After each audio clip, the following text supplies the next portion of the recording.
អា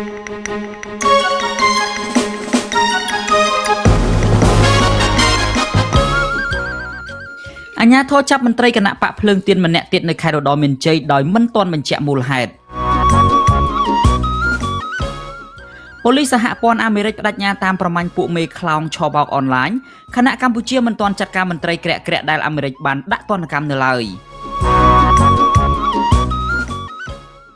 លោកហ៊ុនម៉ាណែតជំរុញឲ្យនិស្សិតប្រឹងរៀនដើម្បីបម្រើជាតិខណៈលោកនិងមន្ត្រីក្រាក់ៗជាច្រើនអ្នកឡើងកាន់តំណែងដោយការលើកបន្ទប់ពីឪពុកម្ដាយបទសម្ភាសន៍ជាមួយមន្ត្រីសិទ្ធិមនុស្សអំពីការឈូសឆាយកំទេចលំនៅឋានរបស់ប្រជាពលរដ្ឋខ្មែរនៅតាមបណ្ដោយព្រំដែនពីសំណាក់យោធាថៃរួមនឹងព័ត៌មានសំខាន់មួយចំនួនទៀត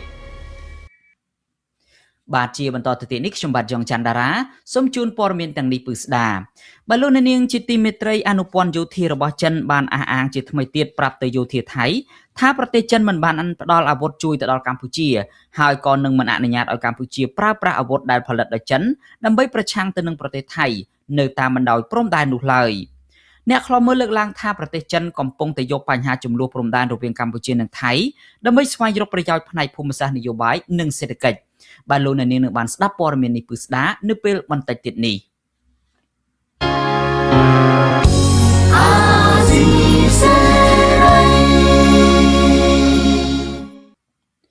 បាទលោកអ្នកនាងជាទីមេត្រីតកតងទៅនឹងបញ្ហាព្រំដែនកម្ពុជាថៃនេះដែរយើងឃើញថាកងកម្លាំងយោធារបស់ប្រទេសថៃបានឈូសឆាយផ្ទះសម្បែងរបស់ប្រជាពលរដ្ឋខ្មែរយ៉ាងតិចណាស់ចំនួន627ខ្នងនិងហេដ្ឋារចនាសម្ព័ន្ធស៊ីវិលជាច្រើនទៀតនៅតាមបណ្ដោយព្រំដែនចាប់តាំងពីកម្ពុជានិងថៃមានបទឈប់បាញ់កាលពីចុងឆ្នាំ2025មកនេះបើយោងទៅតាមរូបភាពដែលថតបានពីផ្កាយរណបហើយដែលត្រូវបានផ្សព្វផ្សាយដោយអង្គការសិទ្ធិមនុស្សលីកាដូប្រភពដដែលបង្ហាញទៀតថាយោធាថៃនៅតែបន្តធ្វើសកម្មភាពដាក់បន្លាលួសទូកុងតឺន័រព័ទ្ធយកដីនិងឈូសឆាយបំផ្លាញហេដ្ឋារចនាសម្ព័ន្ធស៊ីវិលជាច្រើននៅក្នុងទឹកដីកម្ពុជាជាច្រើនទីតាំងហើយពួកគេកំពុងឈរជើងយ៉ាងរឹងមាំនៅលើទឹកដីកម្ពុជាដែលពួកគេបានចូលឈ្លានពានកាន់កាប់រហូតមកដល់ពេលនេះបាទនៅក្នុងកម្មវិធីផ្សាយរបស់យើងនាយប់នេះដែរយើងនៅមានបទសម្ភាសន៍ផ្ទាល់មួយជាមួយនឹងមន្ត្រីសិទ្ធិមនុស្សដែលតាមដានអំពីករណីនេះបាទដូច្នេះសូមលោកអ្នកនាងរងចាំស្ដាប់និងទស្សនានៅបទសម្ភាសន៍នេះកុំបីខានបាទសូមអរគុណ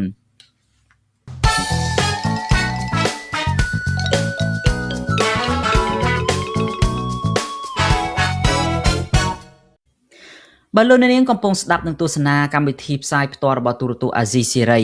បាទនៅក្នុងកម្មវិធីផ្សាយរបស់យើងនៅយប់នេះដែរយើងនឹងមានព័ត៌មានហើយនឹងសេចក្តីរាយការណ៍ជាហូរហែតាក់ទងទៅនឹងការចាប់ខ្លួនសកម្មជនគណបកប្រឆាំងហើយនឹងការសម្រេចសេចក្តីរបស់តុលាការដែលគេមើលឃើញថាជារឿងអយុត្តិធម៌ពីព្រោះថានៅថ្ងៃនេះមានសំណុំរឿងគណបកប្រឆាំងហើយនឹងអ្នកតាមដានបញ្ហាសង្គមអ្នកដែលចូលរួមកិច្ចការងារសង្គមជាច្រើនអ្នកត្រូវបានតុលាការនៅកន្លែងផ្សេងៗគ្នាបានលើកយកមកជំនុំជម្រះហើយក៏មានព័ត៌មានស្ដីអំពីការចាប់ខ្លួនមន្ត្រីគណៈបកប្រឆាំងនេះដែរបាទព័ត៌មានដែលយើងជម្រាបជូនលោកអ្នកនាងនៅពេលនេះគឺថានៅឯតុលាការខេត្តបៃលិននោះគឺថាមានការសម្រេចនៅសាលក្រមកំបាំងមុខប្រឆាំងទៅនឹងសកម្មជនគណៈបកប្រឆាំងពីររូបគឺលោកខឹមមនីកុសលហើយនឹងសកម្មជនគណៈបកប្រឆាំងមួយរូបទៀតនៅឯខេត្តបៃលិននោះបាទអ្នកនយោបាយគណៈបកប្រឆាំងទាំងពីររូបបានថ្កោលទោសសាលក្រមកំបាំងមុខរបស់តុលាការខេត្តបៃលិននេះថាជារឿងអយុត្តិធម៌ចំណែកឯមន្ត្រីសិទ្ធិមនុស្សវិញយល់ឃើញថារដ្ឋាភិបាលគួរតែពិចារណាកែប្រែច្បាប់មួយចំនួនដែលវាធ្វើឲ្យប៉ះពាល់ទៅដល់ការអនុវត្តសិទ្ធិសេរីភាពរបស់ប្រជាពលរដ្ឋបាទនេះជាសេចក្តីរាយការណ៍ព័ត៌មានរបស់អ្នកស្រីកែវដានីអ្នកនយោបាយបកប្រឆាំងពីររូបច្រានចោលសាលក្រមកំបាំងមុខរបស់សាលាដំបងខេត្តបៃលិនដែលចោទពួកគេពីបទណែនាំនិងញុះញង់ឲ្យអ្នកបោះឆ្នោតបំផ្លាញឬធ្វើឲ្យខូចសន្លឹកឆ្នោតប្រព្រឹត្តនៅលើបណ្ដាញសង្គម Facebook កាលពីអំឡុងឆ្នាំ2023ថាជារឿងមិនសមហេតុផលនិងផ្ទុយពីច្បាប់កាលពីថ្ងៃទី16ខែកក្កដាសាលាដំបងខេត្តបៃលិនបានពិន័យប្រាក់អតីតប្រធានប្រតិបត្តិគណៈបកភ្លើងទៀនលោកខឹមមនីកុសលនិងអតីតសមាជិកគណៈកម្មការប្រតិបត្តិខេត្តបៃលិនកញ្ញាសុនសុភាក្នុងម្នាក់20លានរៀលពួកគាត់ចាត់ទុកការពិន័យនិងការចោទប្រកាន់នេះថាជាការជំរិតទារប្រាក់និងជាការគំរាមកំហែងនៅក្នុងរូបភាពនយោបាយមុនការបោះឆ្នោតខិតជិតមកដល់អតីតសមាជិកគណៈកម្មការប្រតិបត្តិខេត្តបៃលិននិងជាជនភៀសខ្លួនខ្មែរផ្នែកនយោបាយនៅប្រទេសថៃកញ្ញាសុនសុភាថ្លែងថារដ្ឋាភិបាលប្រើប្រាស់ប្រព័ន្ធតុលាការដើម្បីគំរាមកំហែងគៀបសង្កត់បំផិតបំភ័យស្មារតីមន្ត្រីគណៈបកប្រឆាំងនៅក្នុងប្រទេសនិងប្រជាពលរដ្ឋមុនការបោះឆ្នោតកញ្ញាថាកញ្ញាបានប្រើប្រាស់សិទ្ធិ របស់ខ្លួនដែលមានចែងនៅក្នុងច្បាប់ដោយមិនបានប្រព្រឹត្តកំហុសដោយការចោទប្រកាន់របស់តុលាការឡើយកញ្ញាសុនសុភាថាចំនួនទឹកប្រាក់20លានរៀលមិនមែនជាចំនួនតិចតួចឡើយសម្រាប់ពលរដ្ឋខ្មែរស្របពេលសេដ្ឋកិច្ចកំពុងធ្លាក់ចុះហើយពលរដ្ឋពិបាករកការងារធ្វើបែបនេះកញ្ញាចាត់ទុកការផាកពិន័យនេះជាការជំរិតទារប្រាក់តាមប្រព័ន្ធច្បាប់ក្រៅពីបទចោទប្រកាន់កញ្ញាសុភាថ្លែងថាកញ្ញារងការគំរាមកំហែងជាច្រើនពីជនអនាមិកនិងការគំរាមសម្លាប់ដោយសារការចូលរួមសកម្មភាពសង្គមនិងនយោបាយនាងខ្ញុំជាយុវជនមួយរូបយុវជនខ្មែរដែលយើងអាចចូលរួមការកសាងប្រទេសជាតិបែរជាត្រូវគំរាមកំហែងពីគណៈបកកាន់អំណាចរហូតដល់មកភៀសខ្លួននយោបាយវាធ្វើឲ្យនាងខ្ញុំបាត់សិទ្ធិសេរីភាពក្នុងការដែលយើងចូលរួមកសាងប្រទេសជាតិតែប្រទេសជាតិកំពុងតែរងការបំផ្លិចបំផ្លាញដោយមេដឹកនាំសពថ្ងៃកញ្ញាសុនសុភាបានភៀសខ្លួនទៅប្រទេសថៃនៅដើមឆ្នាំ2022និងបានទទួលឋានៈជាជនភៀសខ្លួននយោបាយខ្មែរពីអង្គការសហប្រជាជាតិប្រចាំទីក្រុងបាងកកប្រទេសថៃចំណែកអតីតប្រធានប្រតិបត្តិគណៈបកភ្លើងទៀននិងជាអតីតសមាជិកគណៈកម្មការនយោបាយនៃគណៈបកភ្លើងទៀនខេត្តបៃលិនលោកខឹមមនីកុសលថ្លែងថាការផាកពិន័យលោកគឺជារឿងមិនត្រឹមត្រូវហើយជារូបភាពមួយដែលរដ្ឋាភិបាលចាប់ផ្ដើមប្រើមុនការបោះឆ្នោតមកដល់ដើម្បីបំភ័យប្រជាពលរដ្ឋនិងបកជំទាស់មិនឲ្យប្រជែងនឹងគណៈបកកាន់អំណាចលោកបន្តថាតុលាការកំពុងប្រើយុទ្ធសាស្ត្រជិះសង្កត់ផ្លូវចិត្តរបស់លោកហើយអាចឈានដល់ការរឹបអូសទ្រព្យសម្បត្តិរបស់លោកដែលមាននៅកម្ពុជាលោកក៏សល់ថារដ្ឋាភិបាលត្រកូលហ៊ុនបានប្រព្រឹត្តទង្វើជំរិតទារប្រាក់ពីប្រជាពលរដ្ឋស្លូតត្រង់យុវជនសង្គមនិងអ្នកនយោបាយដែលមានមតិផ្ទុយជាយូរមកហើយតាំងពីរំលាយគណៈបកសង្គ្រោះជាតិឆ្នាំ2017និងបានរឹបអូសទ្រព្យសម្បត្តិរបស់មេដឹកនាំបកប្រឆាំងលោកសំរងស៊ីនិងមន្ត្រីគណៈបកប្រឆាំងមួយចំនួនទៀតផងដែរអ្វីដែលយើងនិយាយវាជារឿងពិតណាបាទយើងមិនបាននិយាយអ្វីដែលវាប្រឆាំងអំពីក្រមសីលធម៌ណាមួយទេរដ្ឋាភិបាលដែលដឹកនាំដោយលោកហ៊ុនសែនលើបន្តមកដល់លោកហ៊ុនម៉ាណែតនេះបានប្រព្រឹត្តណាអំពើឆោបបោកជំរិតទារប្រាក់ទៅលើប្រជាពលរដ្ឋខ្លួនឯងហ្នឹងជាហូរហែតកតងនឹងការបញ្ចេញមតិសកម្មភាពដែលយើងធ្វើដើម្បីគ្រប់គ្រងទៅដល់លទ្ធិប្រជាធិបតេយ្យតែប៉ុណ្្នឹងទេបាទលោកខឹមមនីកុសលគឺជាអតីតគ្រូពេទ្យក្រុងបៃលិនដែលត្រូវបានអភិបាលខេត្តនេះគឺអ្នកស្រីបានស្រីមុំបណ្ដេញចេញពីក្របខ័ណ្ឌមន្ត្រីការិយាល័យបង្ការនិងគ្រប់គ្រងជំងឺនៃមន្ទីរសុខាភិបាលខេត្តបៃលិនកាលពីថ្ងៃទី19ខែមិនិនាឆ្នាំ2021ដោយសារលោកបង្ហោះសារនៅលើបណ្ដាញសង្គម Facebook រិះគន់មន្ត្រីខេត្តថាមិនបានបំពេញតួនាទីជូនពលរដ្ឋឲ្យបានត្រឹមត្រូវលោកបានភៀសខ្លួនទៅប្រទេសថៃកាលពីឆ្នាំ2023និងបានបន្តដំណើរទៅរស់នៅប្រទេសអូស្ត្រាលីដែលជាប្រទេសលោកសេរីគោរពលទ្ធិប្រជាធិបតេយ្យពិតប្រាកដនៅអំឡុងខែកក្កដាឆ្នាំ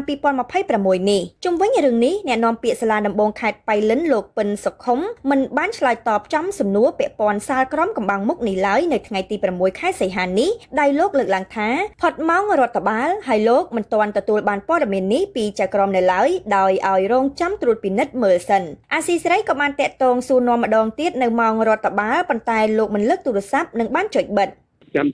មើលខ្ញុំត្រួតពិនិត្យមើលនៅក្នុងរបាយការណ៍នេះគ្រប់ជ្រុងជ្រោយសិនហើយខ្ញុំធ្វើការឆ្លើយតបវិញបាទដែលខ្ញុំឆ្លើយវាមានមូលដ្ឋានរបាយការណ៍ដែលបញ្ជូនមកពីខាងចៅក្រមដែលដល់ឥឡូវខ្ញុំអត់ទាន់បានទទួលអញ្ចឹងខ្ញុំឆ្លើយទៅខុសបែបបទតិធីណាអញ្ចឹងខ្ញុំសុំពេលលើពីអាស៊ីលេសិនខ្ញុំត្រួតពិនិត្យហើយអានឹងអាចខ្ញុំបញ្ជាក់ជូនបានតេតិននឹងបញ្ហានេះអនុប្រធានផ្នែកសិទ្ធិមនុស្សដីធ្លីនិងធនធានធម្មជាតិនៃសមាគមការពារសិទ្ធិមនុស្សអាតហុកលោកយិនមេងលីយល់ឃើញថារដ្ឋាភិបាលនិងស្ថាប័នពាក់ព័ន្ធគួរពិនិត្យមើលនិងធ្វើវិសោធនកម្មច្បាប់មួយចំនួនដែលមិនបានលើកស្ទួយនឹងការពារសិទ្ធិសេរីភាពប្រជាពលរដ្ឋលោកបារម្ភថាក្រោយការផាកពិន័យតុលាការអាចឈានដល់ការរឹបអូសទ្រព្យសម្បត្តិផ្សេងៗរបស់អ្នកទាំងពីរហើយលោកមិនចង់ឃើញអ្នកនយោបាយទាំងបកកាន់អំណាចនិងគណៈបកជំទាស់ប្រឈមមុខដាក់គ្នាឡើយលោកទទូចឲ្យរដ្ឋាភិបាលបើកលំហសេរីភាពបញ្ចេញមតិបើកលំហប្រជាធិបតេយ្យឡើងវិញផងដែរការបោះឆ្នោតនៅខាងមុខក៏កាន់តែជិតមកដល់យើងអត់ចង់ឃើញអ្នកនយោបាយប្រឈមមុខដាក់គ្នាទេព្រោះបញ្ហារឿងនយោបាយនេះគឺជារឿងមួយដែលប្រកួតប្រជែងដែលធ្វើឲ្យប្រទេសជាតិយើងរីកចម្រើនទៅវិញទេបើមិនជាយើងកុំប្រឈមមុខកុំយកគ្នាជាសត្រូវបាទតែយើងជាប្រទេសប្រជាធិបតេយ្យអញ្ចឹងយើងអត់ចង់ឲ្យការបោះឆ្នោតនឹងជាកាតព្វកិច្ចទេយើងចង់ឲ្យការបោះឆ្នោតវាជាសិទ្ធិទៅវិញបើជាសិទ្ធិទៅវិញកុំឲ្យការបោះឆ្នោតជាកាតព្វកិច្ចកាលណាជាកាតព្វកិច្ចវាមានបញ្ហាច្រើនណាស់ ក្រៅពីសារក្រមកំបាំងមុខរបស់សាលាដំបងខេត្តបៃលិនដែលបានពិន័យប្រាក់មន្ត្រីបកប្រឆាំងម្នាក់20លានរៀលនៅពេលនេះគណៈកម្មាធិការជាតិរៀបចំការបោះឆ្នោតកោជបកាលពីខែកញ្ញាឆ្នាំ2023ក៏បានបង្គាប់ឲ្យលោកខមនីកុសលនិងកញ្ញាសុនសុភាចូលខ្លួនទៅបង់ប្រាក់ពិន័យចំនួនចន្លោះពី10ទៅ15លានរៀលក្នុងម្នាក់និងបានដកហូតសិទ្ធិអ្នកទាំងពីរមិនឲ្យចូលរួមបោះឆ្នោតរយៈពេល10ឆ្នាំផងដែរនាងខ្ញុំកៅដានីពីទូរទស្សន៍អាស៊ីសេរីបាទលោកនាងជាទីមេត្រីក្រៅពីមានសាលក្រមកំបាំងមុខពីតុលាការខេត្តបៃលិននេះយើងងាកទៅសាឡាវធរតំបន់បាត់ដំបងឯនោះវិញដែលនៅជាប់ទៅនឹងខេត្តបៃលិនហើយក៏ដែលមានយុត្ថាធិការគ្រប់ដណ្ដប់ទៅលើសំណុំរឿងដែលចេញពីខេត្តបៃលិនមកដែរនៅឯសាឡាវធរបាត់ដំបងនោះគឺថាសាលា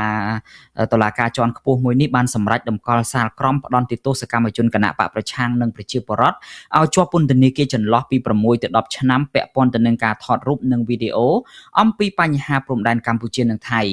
បាទក្រុមគ្រួសាររបស់ជនជាប់ឃុំនិងមន្ត្រីសិទ្ធិមនុស្សទទូចឲ្យតុលាការពិចារណាទម្លាក់ចោលការចោទប្រកាន់ទាំងឡាយហើយដោះលែងប្រជាពលរដ្ឋដែលត្រូវបានចាប់ឃុំខ្លួននោះឲ្យមានសេរីភាពឡើងវិញបាទសូមលោកអ្នកនាងស្ដាប់សេចក្តីរាយការណ៍នេះពឺស្ដាររបស់អ្នកស្រីខណ្ឌលក្ខិណាដូចតទៅប្រធានក្រុមប្រឹក្សាជំនុំជម្រះសាលាឧទ្ធរបាត់ដំបងនៅថ្ងៃទី6ខែសីហាបានប្រកាសសាលដីកាដោយដំកល់សារក្រមផ្ដន្ទាទោសរបស់តុលាការថ្នាក់ក្រោមដែលកាត់ឲ្យសកម្មជនបកប្រឆាំងនិងពលរដ្ឋ3នាក់ជាប់ពន្ធនាគារចន្លោះពី6ទៅ10ឆ្នាំក្រោមបទចោទប្រកាន់ប្រគល់ឲ្យរដ្ឋបរទេសនៅព័ត៌មានជាអាតធ្វើឲ្យខូចខាតអន្តរាយការពារជាតិនិងបទនាំចេញដោយមិនស្របច្បាប់បទប៉ុនប៉ងប្រមូលផ្ដុំព័ត៌មានជាអាតដែលធ្វើឲ្យអន្តរាយដល់ការពារជាតិពួកគាត់ត្រូវបានផ្ដន្ទាទោសជុំវិញការថតរូបនិងវីដេអូពាក់ព័ន្ធនឹងរឿងព្រំដែនប្រពន្ធសកម្មជននយោបាយគណៈបកប្រឆាំងលោកច័ន្ទជាតិគឺលោកស្រីសងសុកជាចាត់ទុកការសម្រេចរបស់សាលាឧទ្ធរខេត្តបាត់ដំបងឲ្យប្តីលោកស្រីជាប់ពន្ធនាគាររហូត10ឆ្នាំថាជារឿងអយុត្តិធម៌ពីព្រោះប្តីលោកស្រីមិនបានប្រព្រឹត្តកំហុសក្បត់ជាតិដោយការចោទប្រកាន់ឡើយលោកស្រីប្រាប់ទូរទស្សន៍អាស៊ីសេរីនៅថ្ងៃទី6ខែសីហាថាពេលសមត្ថកិច្ចចាប់ខ្លួនទៅមានអ្នកបង្ខំឲ្យប្តីលោកស្រីឆ្លើយតាមគេបង្គាប់បើទោះបីជាប្តីលោកស្រីមិនបានប្រព្រឹត្តកំហុសក៏ដោយប្តីខ្ញុំថាមានគេរកវ័យរកអីដែរបង្គាប់ចាធ្វើតាមគេទៅដល់ពេលនេះគេដាក់យើងអញ្ចឹងនិយាយទៅគាត់អត់ស្គាល់ទេគេចាប់យើងទៅគេបង្ខំយើងបើយើងមិនឆ្លើយថាយើងស៊ីលុយថៃគេវាយយើងបើពេលនេះគាត់ថាចេះឆ្លើយសិនទៅបងនេះតែឆ្លើយទៅចាំពេលនេះចាំអញជួយតែអញទេទៅមេប្រាប់មេឲ្យជួយគាត់ក៏ចេះតែតាមគេហើយរឿងនោះនឹកស្មានដល់ខ្ញុំនឹកស្មានតែខ្លួនឯងជាប់ឯណាដល់ថ្នាក់នឹងថាគាត់បានចេញគាត់ទៅបង្ងើយនឹកស្មានតែគេដាក់ដល់ថ្នាក់10ឆ្នាំដូចថាសារសំឡេងសារអីគាត់ស្ដាប់គាត់ឆែកមើលមានអ្នកបកប្រែត្រឹមត្រូវហើយយើងអត់បានក្បត់ជាតិអីលក់ទឹកដីឲ្យគេ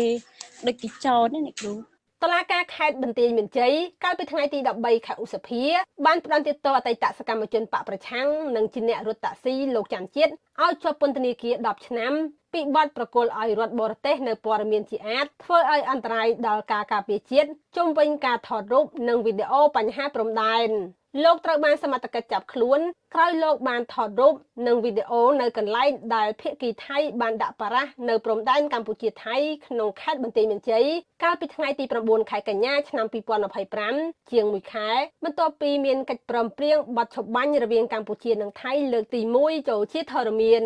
ក្រៅពីករណីលោកច័ន្ទជាតិសាលាឧទ្ធរបាត់ដំបងនៅថ្ងៃទី6ខែសីហានេះក៏បានប្រកាសសាលដីកាតម្កល់សារក្រមសាលាដំបងខេត្តសៀមរាបដែលផ្តន្ទាទោសពលរដ្ឋ2នាក់ផ្សេងទៀតគឺលោកម៉េចឌៀមនិងលោកហ៊ុនហុងឲ្យជាប់ពន្ធនាគារម្នាក់6ឆ្នាំពីបទប៉ុនប៉ងប្រមូលផ្ដុំព័ត៌មានជាអាតធ្វើឲ្យអន្តរាយដល់ការការពារជាតិពលរដ្ឋទាំង2នាក់ត្រូវបានតុលាការផ្តន្ទាទោសពាក់ព័ន្ធនឹងការថតរូបស្ពានអូជីកស្ថិតនៅព្រំប្រទល់ខេត្តសៀមរាបនិងខេត្តឧត្តរមានជ័យអំឡុងពេលមានជម្លោះព្រំដែនជាមួយថៃស្ពានដែលអ្នកទាំងពីរបានថតពី3ថ្ងៃក្រោយមកក៏ត្រូវបានបំផ្ទុះបំផ្លាញដោយការទម្លាក់គ្រាប់បែករបស់យោធាថៃអ្នកទាំងពីរត្រូវបានសមត្ថកិច្ចចាប់ខ្លួនកាលពីថ្ងៃទី12ខែធ្នូឆ្នាំ2025 នាយកទទួលបន្ទុកកិច្ចការទូតនៃអង្គការការពារសិទ្ធិមនុស្សលីកាដូលោកអំសំអាតលើកឡើងថាអង្គការជាតិនិងអន្តរជាតិនៅតែព្រួយបារម្ភចំពោះការរដ្ឋបិទទៅលើសេរីភាពបញ្ចេញមតិរបស់ពលរដ្ឋលោកទទូចឲ្យតុលាការនិងអាជ្ញាធរញែកឲ្យដាច់រវាងបទល្មើសនិងសេរីភាពបញ្ចេញមតិដើម្បីកុំឲ្យមានការរិះគន់និងប៉ះពាល់ដល់សេរីភាពបញ្ចេញមតិពីព្រោះការចាប់ខ្លួនចោទប្រកាន់និងផ្ដន្ទាទោសពលរដ្ឋទាក់ទងនឹងការបង្ហោះសារលើបណ្ដាញសង្គមការបញ្ចេញមតិនិងការរិះគន់ដើម្បីស្ថាបនានោះនឹងជាឥទ្ធិពលមិនល្អដោយសារតែប្រទេសកម្ពុជាប្រកាន់របបលទ្ធិប្រជាធិបតេយ្យសេរីពហុបកនៅពេលដែលមានបញ្ហាសេរីភាពក្នុងការបញ្ចេញមតិនឹងត្រូវបានរួមតូចវាប៉ះពាល់ដល់ការចូលរួមចំណែកពីបងប្អូនប្រជាពលរដ្ឋក្នុងការរិះគន់ដើម្បីធ្វើការស្ថាបនានៅក្នុងសង្គមរិះគន់ទៅលើភាពអសកម្មរបស់មន្ត្រីសាធារណៈដើម្បីឲ្យកែលម្អ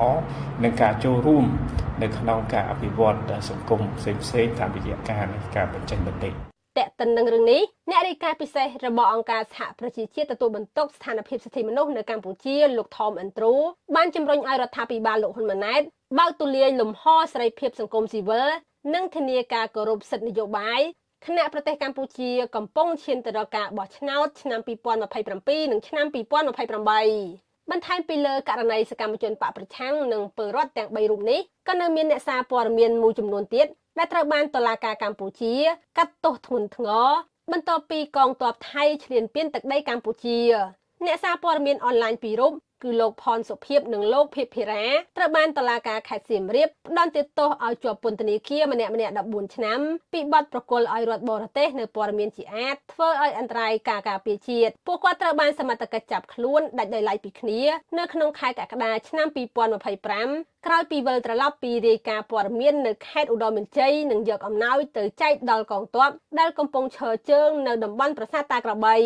អង្គការការពារសិទ្ធិមនុស្សជាតិនិងអន្តរជាតិអំពាវនាវឲ្យរដ្ឋាភិបាលលោកហ៊ុនម៉ាណែតគោរពនឹងការពារសិទ្ធិសេរីភាពរបស់ពលរដ្ឋក្នុងការបញ្ចេញគំនិតមតិយោបល់និងទស្សនៈរបស់ពួកគេមិនថាជាការលើកឡើងដោយផ្ទាល់ឬតាមរយៈបណ្ដាញសង្គម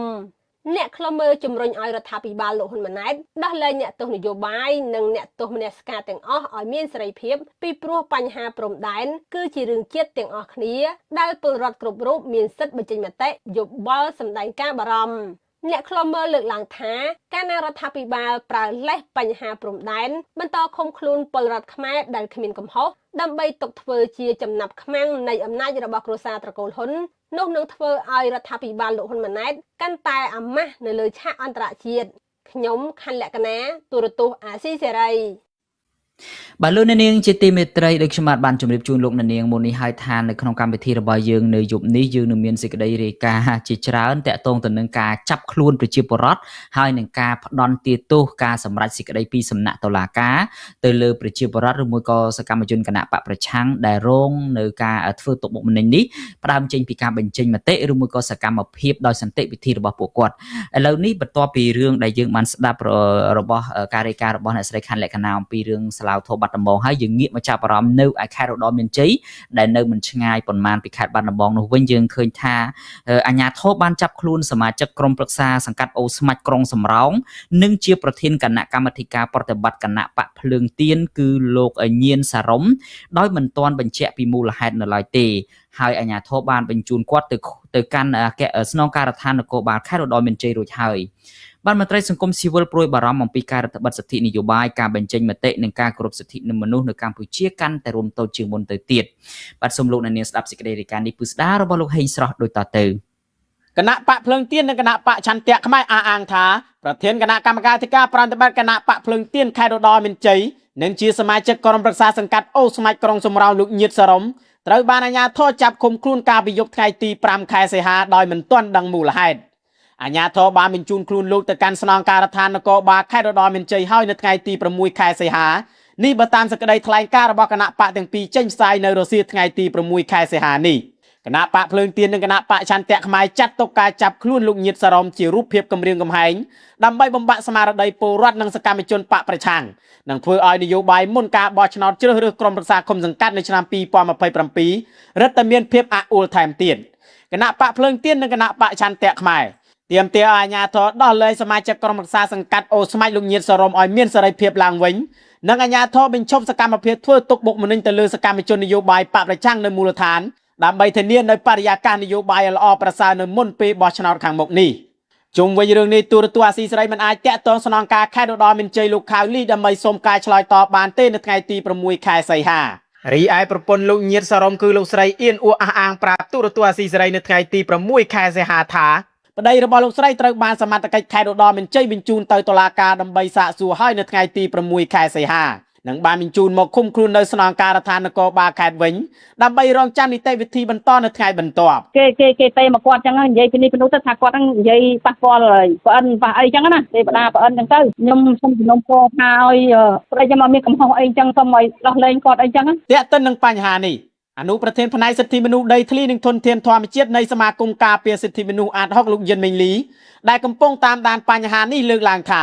ប្រសិនបើសមាជិកគណៈបកប្រឆាំងគ្រាន់តែបញ្ចេញមតិពាក់ព័ន្ធនឹងផលប្រយោជន៍គណៈបកនិងផលប្រយោជន៍សង្គមជាតិវាមិនមែនជាបទល្មើសរហូតដល់ចាប់ឃុំខ្លួនបែបនេះឡើយ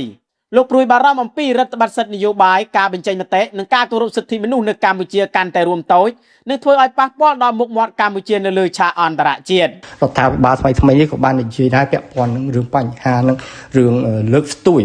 នៅសេរីភាពបញ្ចេញមតិប៉ុន្តែកុំឲ្យប្រើពាក្យអសរោះបាទអញ្ចឹងបើគ្រាន់តែថាយល់ឃើញពីបញ្ហារឿងនេះរឿងនោះអីចឹងมันមានការជេរប្រមាថមិនការតេះដៀលអីទេខ្ញុំគិតថាក៏បីតែពិនិត្យឡើងវិញបាទក៏បីតែពិនិត្យឡើងវិញហើយយើងចង់ឲ្យបើកលំហហ្នឹងឲ្យកាន់តែបានទូលាយថែមទៀតពោះពេលវេលានៃការបោះឆ្នោតជាតិបោះឆ្នោតឃុំសង្កាត់ក៏ជិតមកដល់ដែរបាទអ្នកធ្លាប់មើលលើកឡើងថាបរិយាកាសនយោបាយនៅកម្ពុជាកាន់តែធ្លាក់ក្នុងវិបត្តិនៃការរដ្ឋបတ်គណៈសកម្មជននយោបាយនិងសមាជិកគណៈបកក្រៅរដ្ឋាភិបាលយ៉ាងតិច22នាក់កំពុងជាប់ពន្ធនាគារជាប់ក្តីក្តាំនៅតុលាការនិងបំបិទសិទ្ធិធ្វើនយោបាយរីឯអ្នកនយោបាយនិងអ្នកទោសមនសិការជាង100នាក់ហើយកំពុងជាប់ពន្ធនាគារដោយសារការបញ្ចេញមតិស្របតាមរដ្ឋធម្មនុញ្ញពួកគេថាប្រសិនបើរដ្ឋាភិបាលលោកហ៊ុនម៉ាណែតមិនដោះលែងអ្នកទោសនយោបាយនិងអ្នកទោសមនសិការទាំងអស់នេះឲ្យមានសេរីភាពឡើងវិញនិងមិនដោះស្រាយវិបត្តិនយោបាយឲ្យសមស្របនៅមុនពេលបោះឆ្នោតឆ្នាំ2027ទេនោះរដ្ឋាភិបាលលោកហ៊ុនម៉ាណែតនឹងរងទណ្ឌកម្មកាន់តែធ្ងន់ពីសហគមន៍អន្តរជាតិខ្ញុំហេងស្រស់ទូរទស្សន៍អាស៊ីសេរី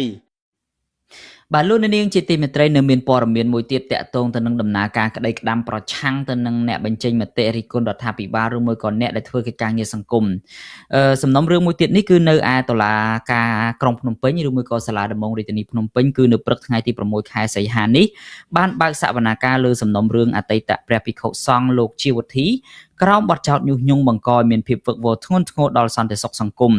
បាទលោកត្រូវបានសមត្ថកិច្ចចាប់ខ្លួននៅក្នុងក្រុងបាត់ដំបងកាលពីដើមខែមេសានិងបញ្ជូនមកឃុំខ្លួននៅរាជធានីភ្នំពេញនៅក្នុងអំឡុងពេលសវនាការក្រឡាបញ្ជីបានអានចម្លើយរបស់សមត្ថកិច្ចក៏ប៉ុន្តែខ្លឹមសារមួយចំនួនដែលត្រូវបានអានត្រូវបានគេលើកឡើងថាមិនជាប់ពាក់ព័ន្ធទៅនឹងលោកជាវុធីទេក៏ប៉ុន្តែគឺជាអង្គហេតុដែលតាក់ទងទៅនឹងលោកធូវ៉ាឃីមដែលជាសមាជិកនៅក្នុងក្រុមជជែកពិភាក្សាឯកជនដែលបានបង្ហោះសារលើបណ្ដាញសង្គមនោះវិញចំពោះលោកជាវុធីវិញលោកគ្រាន់តែជាសមាជិកនៅក្នុងក្រុមពិភាក្សាឯកជននោះហើយមិនបានបញ្ចេញមតិអ្វីនោះឡើយបាទនៅចំពោះមុខអង្គសវនាការលោកបានបញ្ជាក់ថាភស្តុតាងដែលតុលាការយកមកប្រើនោះគឺដកស្រង់ចេញពីការសន្ទនានៅក្នុងក្រុមពិភាក្សាឯកជនដែលមានសមាជិកត្រឹមតែ3នាក់ប៉ុណ្ណោះបាទនៅក្នុងក្រុមនេះមានអ្នកគ្រប់គ្រងហើយមានតែអ្នកដែលទទួលបានការអនុញ្ញាតប៉ុណ្ណោះទើបអាចចូលរួមបានលោកអះអាងថានេះគឺជាការសន្ទនាផ្ទៃក្នុងមិនបើកចំហជាសាធារណៈនោះឡើយបាទបន្ទាប់ពីសមត្ថកិច្ចចាប់ខ្លួនលោកធូវ៉ាឃីមទើបការសន្ទនានៅក្នុងក្រុមពិភាក្សានោះត្រូវបានគេរកឃើញនៅក្នុងការសន្ទនានោះមានឈ្មោះនិងរូបភាពគណនីរបស់លោកជាវុធីផងដែរក៏ប៉ុន្តែលោកបាននិយាយត្រឹមតែ2ប្រយោគប៉ុណ្ណោះគឺថាអំបិលវាមានរសជាតិប្រៃបើរដ្ឋាភិបាលមិនចង់ពិបាកឈឺក្បាលឬវិលមុខទេនោះខាងកើតកាត់ឲ្យខាងកើតទៅខាងលិចឲ្យខាងលិចទៅគឺចប់បាត់ហើយបាទលោកជាវុធីបានសួរទៅកាន់អង្គសវនាការថាតើលោកបានប្រព្រឹត្តអ្វីខុសបាទលោកថានៅក្នុងនាមជាប្រជាពលរដ្ឋខ្មែរម្នាក់លោកក៏មានការឈឺចាប់ដោយប្រជាពលរដ្ឋដទៃទៀតនៅពេលប្រទេសថៃឈ្លានពានទឹកដីកម្ពុជាលោកគ្រាន់តែបញ្ចេញមតិនៅក្នុងនាមជាប្រជាពលរដ្ឋម្នាក់ប៉ុណ្ណោះហើយយល់ថារដ្ឋាភិបាលគួរតែលើកទឹកចិត្តទៅដល់ការបង្ហាញទឹកចិត្តស្រឡាញ់ជាតិមិនមែនបង្ក្រាបប្រជាពលរដ្ឋដែលបង្ហាញការឈឺចាប់ចំពោះការឈ្លានពាននោះទេបាទនៅចុងបញ្ចប់សវនាការលោកជាវុធីបានស្នើសុំឲ្យតុលាការទម្លាក់បទចោទប្រកាន់លើរូបលោកដើម្បីឲ្យលោកមានសេរីភាពបានត្រឡប់ទៅជួបជុំក្រុមគ្រួសារនិងថែទាំឪពុកម្ដាយដែលមានវ័យចាស់ជរា បាទពាក់ព័ន្ធទៅនឹងសំណុំរឿងនេះមន្ត្រីជាន់ខ្ពស់នៃសមាគមការពារសិទ្ធិមនុស្សអាត់ហុកលោកយីសុកសានបានលើកឡើងថាបទចោទប្រកាន់ទៅលើលោកជាវុធីមិនមានធាតុផ្សំនៃបទល្មើសគ្រប់គ្រាន់តាមផ្លូវច្បាប់នោះទេលោកថាមិនមានមាត្រាច្បាប់ណាមួយចែងថាការនិយាយនៅក្នុងក្រុម Messenger ឯកជនគឺជាបទល្មើសនោះឡើយលោកយីសុកសានក៏បានកាត់សម្គាល់ទៀតថាសមត្ថកិច្ចដែលចូលមកផ្ដល់សក្ខីកម្មនៅថ្ងៃសវនាការនេះមិនបានស្លៀកពាក់ឯកសណ្ឋាននោះទេដោយពាក់តែអាវយឺតធម្មតាលោកថាសក្ខីកម្មរបស់សមត្ថកិច្ចមានលក្ខណៈរដេបរដប់មិនចាំច្បាស់ទាំងអង្គហេតុនិងអង្គច្បាប់ហើយហាក់បីដូចជាមានការជួយសម្របសម្រួលពីព្រះរាជអាជ្ញានៅពេលខ្លះព្រះរាជអាជ្ញាថែមទាំងនិយាយកាត់និងសួរសំណួរជំនួសសមត្ថកិច្ចថែមទៀតផងលោកយីសុកសានយល់ឃើញទៀតថាតុលាការគួរតែជាស្ថាប័នឯករាជ្យសម្រាប់ស្វែងរកយុត្តិធម៌ជូនប្រជាពលរដ្ឋមិនមែនជាស្ថាប័នដែលផ្ដោតតែទៅលើការចោទប្រកាន់នោះទេបាទលោកអំពីវនីវកុំឲ្យមានការពង្រីកអង្គហេតុឬពង្រីកការចាប់ខ្លួនបើបុគ្គលមិនមានការពាក់ព័ន្ធពិតប្រាកដនោះលោកយីសុកសានបន្ថែមទៀតថាការយកកិច្ចសន្ទនាពីក្រមពិភាក្សាឯកជនមកធ្វើជាភស្តុតាងសម្រាប់ការចាប់ប្រកាន់អាចជាការរំលោភសិទ្ធិឯកជននិងផ្ទុយទៅនឹងគោលការណ៍ច្បាប់ប្រសិនបើភស្តុតាងត្រូវបានទទួលដោយរំលោភសិទ្ធិឯកជនការកាត់សេចក្តីបែបនេះនឹងមិនអាចចាត់ទុកថាមានយុត្តិធម៌បានឡើយបាទសាលាដំបងរាជធានីភ្នំពេញគ្រងនឹងប្រកាសសាលក្រមទៅលើសំណុំរឿងលោកជាវុធីនេះនៅថ្ងៃទី19ខែសីហាវេលាម៉ោង8ព្រឹកនៅពេលខាងមុខនេះបាទលោកអ្នកនាងជាទីមេត្រីតកតងទៅនឹងសំណុំរឿងរបស់លោកជាវុធីនៅឯតុលាការក្រុងភ្នំពេញនេះដែរយើងមានវីដេអូខ្លីមួយអំពីរឿងនេះបន្ថែមបាទដូច្នេះសូមលោកអ្នកនាងទស្សនានៅវីដេអូនេះដូចតទៅបាទ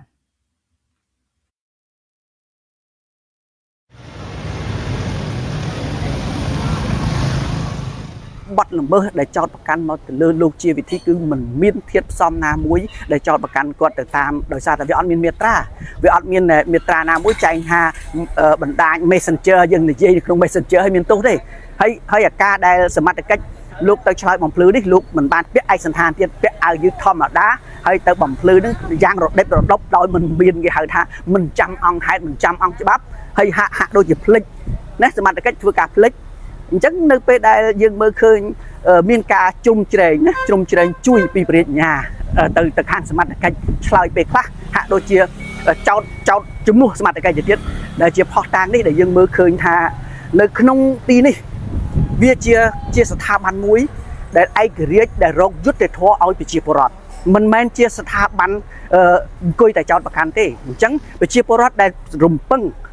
គឺមានស្ថាប័នតុលាការទេអញ្ចឹងយើងស្នើសុំដល់ទទូចក្នុងនាមអង្គការសង្គមស៊ីវិលកុំពង្រីកអង្គហេតុកុំពង្រីកការចាប់ខ្លួនការឃុំខ្លួនគួរតែពង្រួមបើសិនជាគាត់មិនពាក់ព័ន្ធទេគាត់គាត់និយាយនៅក្នុង Messenger ផ្ទៃក្នុងផាន់គាត់ទេហើយយើងទៅវេកកកាយយកផាន់គេយកមកចោតប្រកាន់អានេះខុសច្បាប់បើយើងនិយាយពីផ្លូវច្បាប់គឺយើងទៅលួចគេហៅថាពាក្យខ្មែរយើងថាប្រទេសមានច្បាប់គ្រួសារមានវិន័យហើយបើយើងទៅលួចយកអានេះផុសតាងរបស់ឯកជនភាពផនគេហើយយើងមកចោតប្រកាន់អានឹងខុសច្បាប់ហើយអញ្ចឹងយើងអាការកាត់សេចក្តីនេះគឺមិនយុត្តិធម៌ទេក្នុងនាមអង្គការសង្គមស៊ីវិលស្នើសុំដល់ទទូចទៅរាជរដ្ឋាភិបាលក៏ដូចស្ថាប័នតុលាការដែលឯករាជ្យដើម្បីឲ្យពលរដ្ឋជឿទុកចិត្តគួរតែកាត់ក្តីមានផុសតាងហើយបើជាសាធារណៈវិញណាស្នើសុំឲ្យអ្នកសារព័ត៌មានបានចូលឲ្យសង្គមស៊ីវិលបានចូលជាសេរីទៅកុំលាក់លៀមកុំលាក់បាំងហើយកុំទៅឆែកឆេរកុំទៅត្រួតពិនិត្យខ្លាចតាំងពីនាឡិកាបិចក៏ដកហូតទុកអានេះជាមិនមែនជាសាធារណៈទេវាជាការរដ្ឋបិទវិញណាអានេះវាដូរលុបអត់ដឹងថាស្ថាបនាគារការសាធារណៈចោលទៅគាត់តែពាក្យពីរ clear អានេះគាត់និយាយនៅខេត្តកពតគឺថាអំបិលមានរសជាតិប្រៃផ្អែមអញ្ចឹងបើសិនជាខាងកើតបើរដ្ឋាភិបាលលោកបើកុំឲ្យពិបាកឈឺក្បាលវិលមកទេកើតកាត់អង្គកើតតែលេចកាត់អង្គលេចទៅវាចប់បាត់ហើយមិនបាច់ជានេះជាបញ្ចេញមតិផាត់គាត់ប៉ុន្តែនៅក្នុង Messenger មិនបង្ហាញជាសាធារណៈទេយើងពិនិត្យទៅថាគាត់គ្មានចេតនាទេអ្វីដែលគាត់និយាយនេះគឺការចែកម្លែកនៅក្នុងក្រុមគឺការសម្ដែងនៅភាពមិនពេញចិត្តសម្ដែងនៅរបៀបឌឺដងរបៀបខឹងមិនសប្បាយចិត្តប៉ុណ្ណឹងទេហើយបើសួរទៅគឺគាត់មិនមានចេតនាណាមួយដែលធ្វើការញុះញង់ទេហើយជាពិសេសទៅទៀតគឺការយកផុសតាងពីក្នុងក្រុម Messenger ហ្នឹងគឺជារឿងខុសច្បាប់ទៅទៀតវាជាក្រុមឯកជនហើយយើងចោទថាក្រុមហ្នឹងក៏ជាសាធារណៈវាមិនមានច្បាប់ណាកំណត់ថាការជជែកនៅក្នុងក្រុម Messenger ចាប់ពីម៉ានអ្នកទៅជាក្រុមសាធារណៈគឺវាមិនទាន់មាន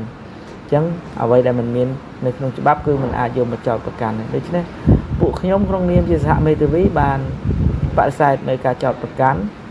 ទី1ទី2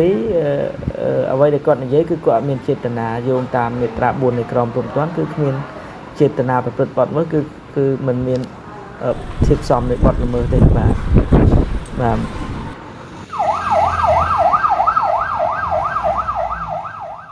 ទូថ្លៃកូនខ្ញុំផងអស់លោកអើយខ្ញុំមានតែកូនមួយ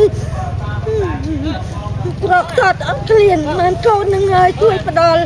លោកអរគុណហើយជួយទៅនោះបាទដល់ជួយផុតទៅផុតបងឡាកាទៅចង់ឡាយទៅផុតមកទៅផុតមានតែរៀមដៃ10ទេអស់លោកអើយជួយដោះស្រាយកូនខ្ញុំផងឲ្យខ្ញុំ2ខែមកម្ដងខ្ញុំនៅអត់បានទេខ្ញុំនឹកកូនខ្ញុំណាមួយខែខ្ញុំមកហើយខ្ញុំមួយខែខ្ញុំមកម្ដងមកខែមកម្ដងប្តីទៅស្កាប់ពេកគេទៅខ្ញុំស៊ីឈ្នួលដកស្មៅស្រូវគេទៅបានទៅក៏ខ្ញុំសំលុយសំកាក់មានអ្នកបរិស័ទខ្លះគេបរិច្ចាគឲ្យខ្ញុំក៏ខ្ញុំមិនហ៊ានចាយលុយនឹងដែរទុកក្រាន់ធ្វើដំណើរទិញអីយកឲ្យកូន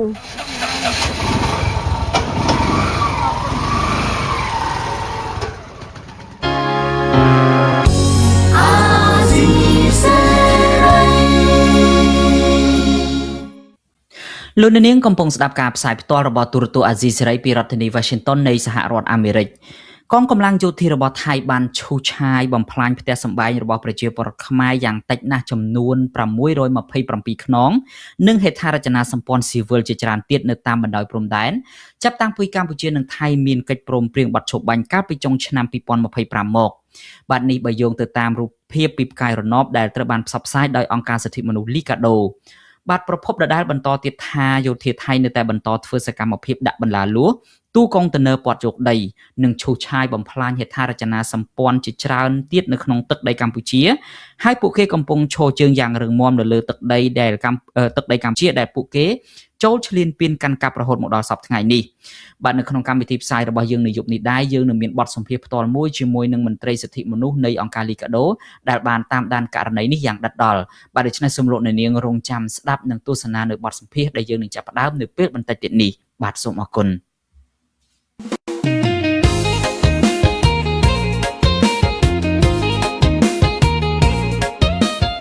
លោកអ្នកនាងកញ្ញាជាទីមេត្រីជាមួយនឹងការចាប់ផ្ដើមផ្សាយទូរទស្សន៍អាស៊ីសេរីនេះយើងខ្ញុំក៏សូមអរគុណចំពោះភក្ដីភាព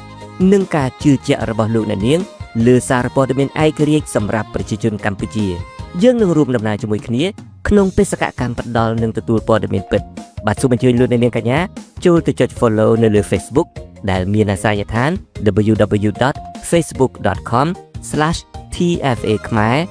និង Subscribe លើ YouTube ដែលមានអាសយដ្ឋាន www.youtube.com/tfa ខ្មែរបាទសូមអរគុណ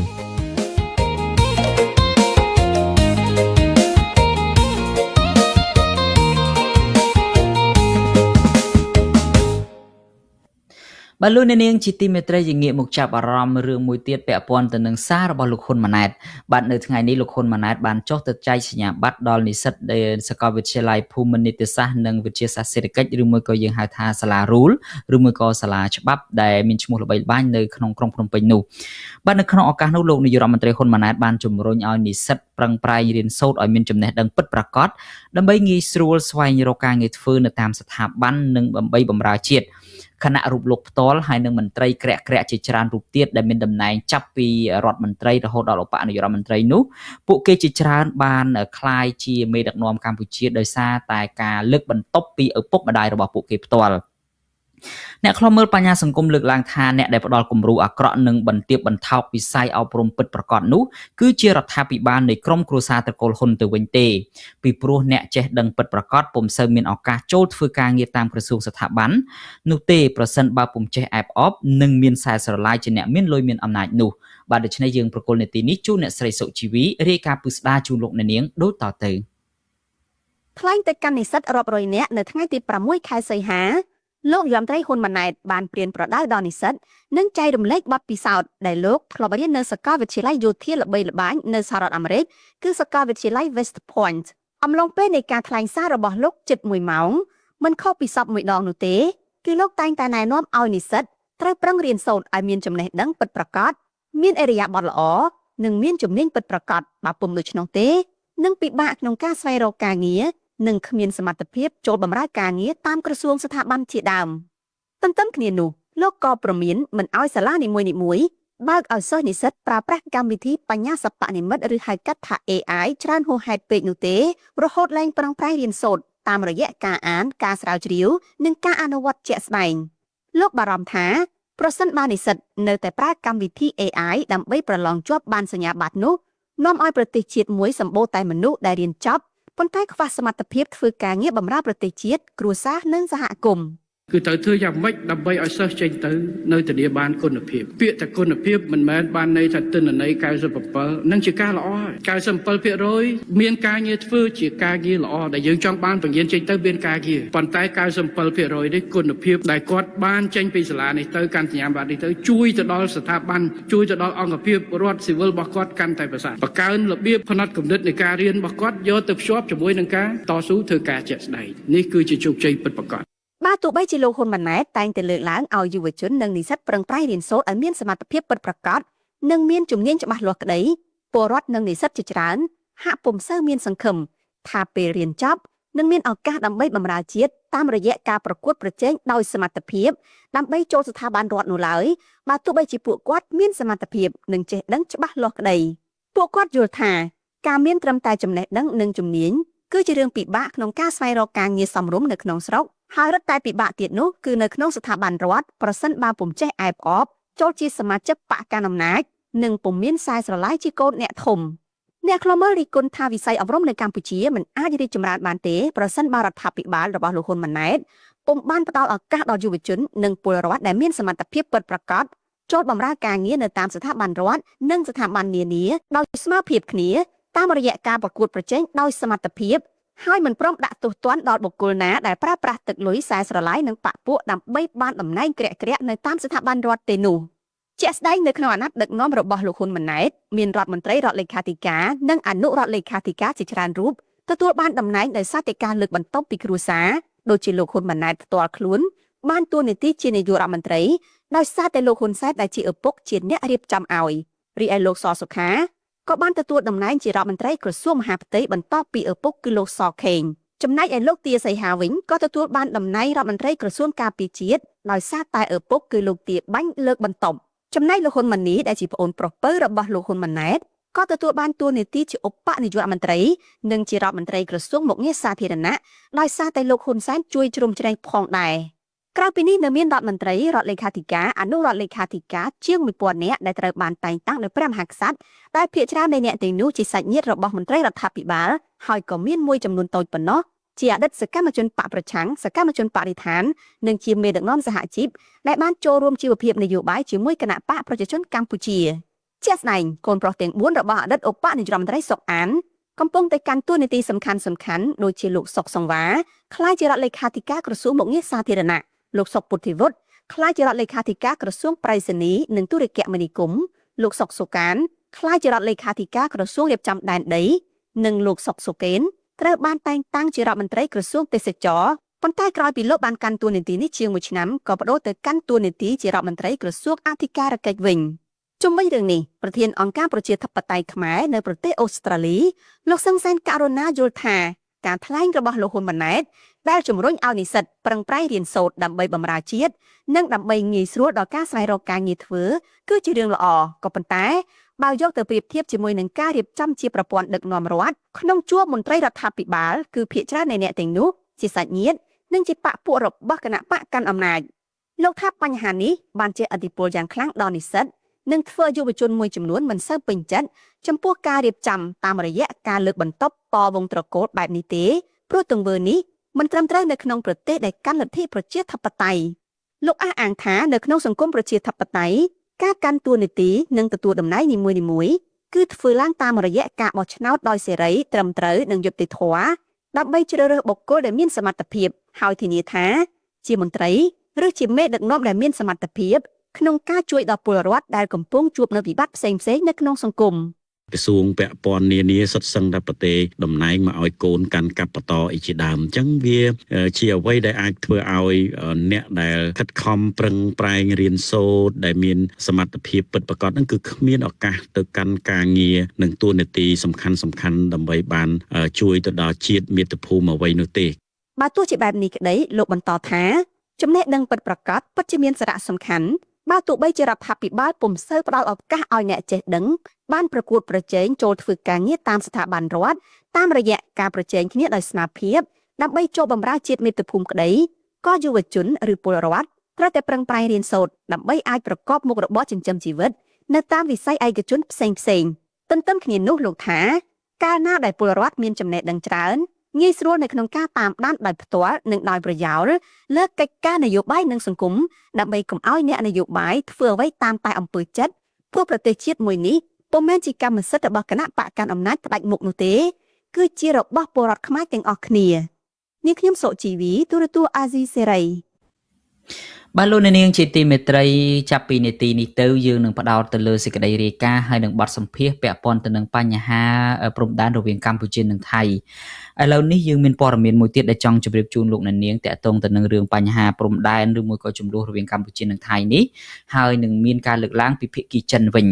អនុព័ន្ធយោធាចិនបានអះអាងជាថ្មីប្រាប់ទៅខាងយោធាថៃថាប្រទេសចិនមិនបានផ្ដល់អាវុធជួយដល់កម្ពុជាហើយក៏នឹងមិនអនុញ្ញាតឲ្យកម្ពុជាប្រើប្រាស់អាវុធដែលផលិតដោយចិនដើម្បីប្រឆាំងទៅនឹងប្រទេសថៃតាមបណ្ដោយព្រំដែននោះឡើយបាទអ្នកខ្លំមើលលើកឡើងថាចិនកំពុងតែយកបញ្ហាចំនួនរវាងកម្ពុជានិងថៃនេះដើម្បីស្វែងរកប្រយោជន៍ផ្នែកភូមិសាស្ត្រនយោបាយនិងសេដ្ឋកិច្ចបាទនេះជាសេចក្តីរាយការណ៍ពិស្ដាររបស់លោកហុំចម្រើន នៅថ្ងៃទី 6 ខែសីហានេះនាយកដ្ឋានព័ត៌មានរបស់កងទ័ពជើងគោកថៃបានប្រកាសពីលទ្ធផលនៃកិច្ចពិភាក្សាគ្នារវាងអនុព័ន្ធយោធាចិនជាមួយយោធាថៃដោយផ្ដោតសំខាន់លើទំនាក់ទំនងយោធារវាងកងទ័ពនៃប្រទេសទាំងពីរជាពិសេសការផ្គត់ផ្គង់រថក្រោះ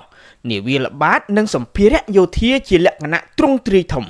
ពីសំណាក់រដ្ឋាភិបាលចិនទៅឲ្យកម្ពុជានៅក្នុងជំនួបនេះអនុព័ន្ធយោធានៃសាធារណរដ្ឋប្រជាមានិតចិនប្រចាំនៅប្រទេសថៃ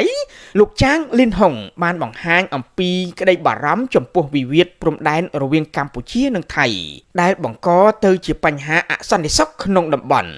ក្នុងនោះលោកបានជំរុញឲ្យប្រទេសទាំងពីរដែលនៅជាប់របងជាមួយគ្នាបើកការចរចាដោយសន្តិវិធីដើម្បីបញ្ចប់ជម្លោះឆ្លៀតក្នុងឱកាសថ្លែងសារបែបពិធីការនេះអនុព័ន្ធយោធាចិនបានអះអាងទៅកាន់យោធាថៃថាថៃនិងចិនគឺជាមិត្តយូរអង្វែងហើយចិនតែងតែបង្ហាញពីតម្លាភាពនិងភាពស្មោះត្រង់ជាមួយថៃជាពិសេសក្នុងជម្លោះព្រំដែនរវាងកម្ពុជានិងថៃក្នុងនោះចិនបានអះអាងថាប្រទេសចិនមិនបានផ្ដល់អាវុធជួយដល់កម្ពុជាហើយក៏មិនឲ្យកម្ពុជាប្រើប្រាស់អាវុធដែលផលិតដោយចិនដើម្បីប្រឆាំងនឹងប្រទេសថៃនោះឡើយ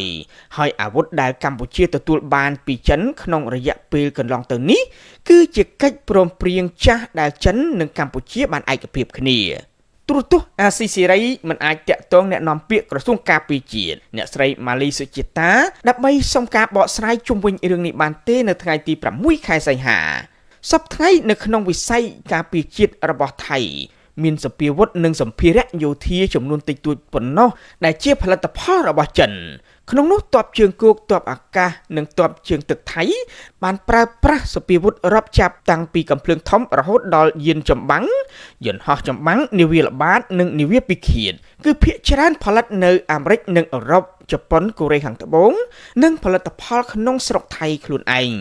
ចំណែកនៅក្នុងប្រព័ន្ធការពារជាតិរបស់កម្ពុជាវិញភាគច្រើនប្រើប្រាស់អាវុធនិងសម្ភារៈយោធាដែលជាផលិតផលរបស់ចិនខ្លះទៀតជាផលិតផលរបស់រុស្ស៊ីអតីតប្រទេសឈេកូស្លូវ៉ាគីនិងមួយចំនួនទៀតផលិតតាំងពីសម័យសហភាពសូវៀតជុំវិញរឿងនេះប្រមុខដឹកនាំស្ថាប័នអធិបតេយ្យជាតិព្រំដែននិងអន្តរប្រវេសន៍នៃរដ្ឋាភិបាលកម្ពុជាឯករាជ្យ23តុលាលោកអ៊ុំសំអានយល់ឃើញថា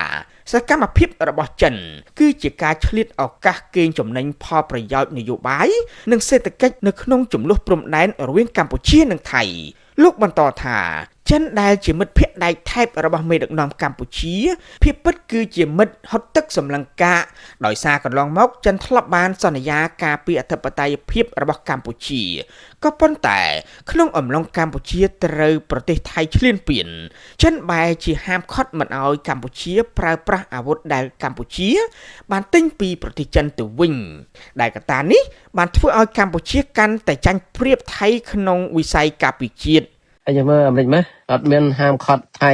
ដែលប្រើយន្តហោះ F16 ទម្លាក់គ្រាប់មកលើប្រទេសកម្ពុជាផងណាហើយដែលកម្ពុជាទិញអាវុធមកពីចិនហើយហ្នឹងมันអាចប្រើប្រាស់ដើម្បីការពារទឹកដីมันអាចប្រើប្រាស់ដើម្បីប្រើសិទ្ធិស្វ័យការពារនៅពេលដែលថៃឈ្លានពានទិញអាវុធមកធ្វើអីអត់ប្រយោជន៍ណាទិញមកទុកតែ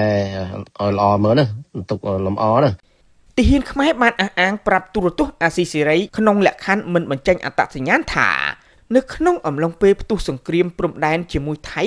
កម្ពុជាបានប្រើប្រាស់កាំជ្រួចហ្វូង BM21 ដែលផលិតនៅសម័យសហភាពសូវៀតធ្វើជាអាវុធធុនចម្បងសម្រាប់ច្បាំងជាមួយទាហានថៃ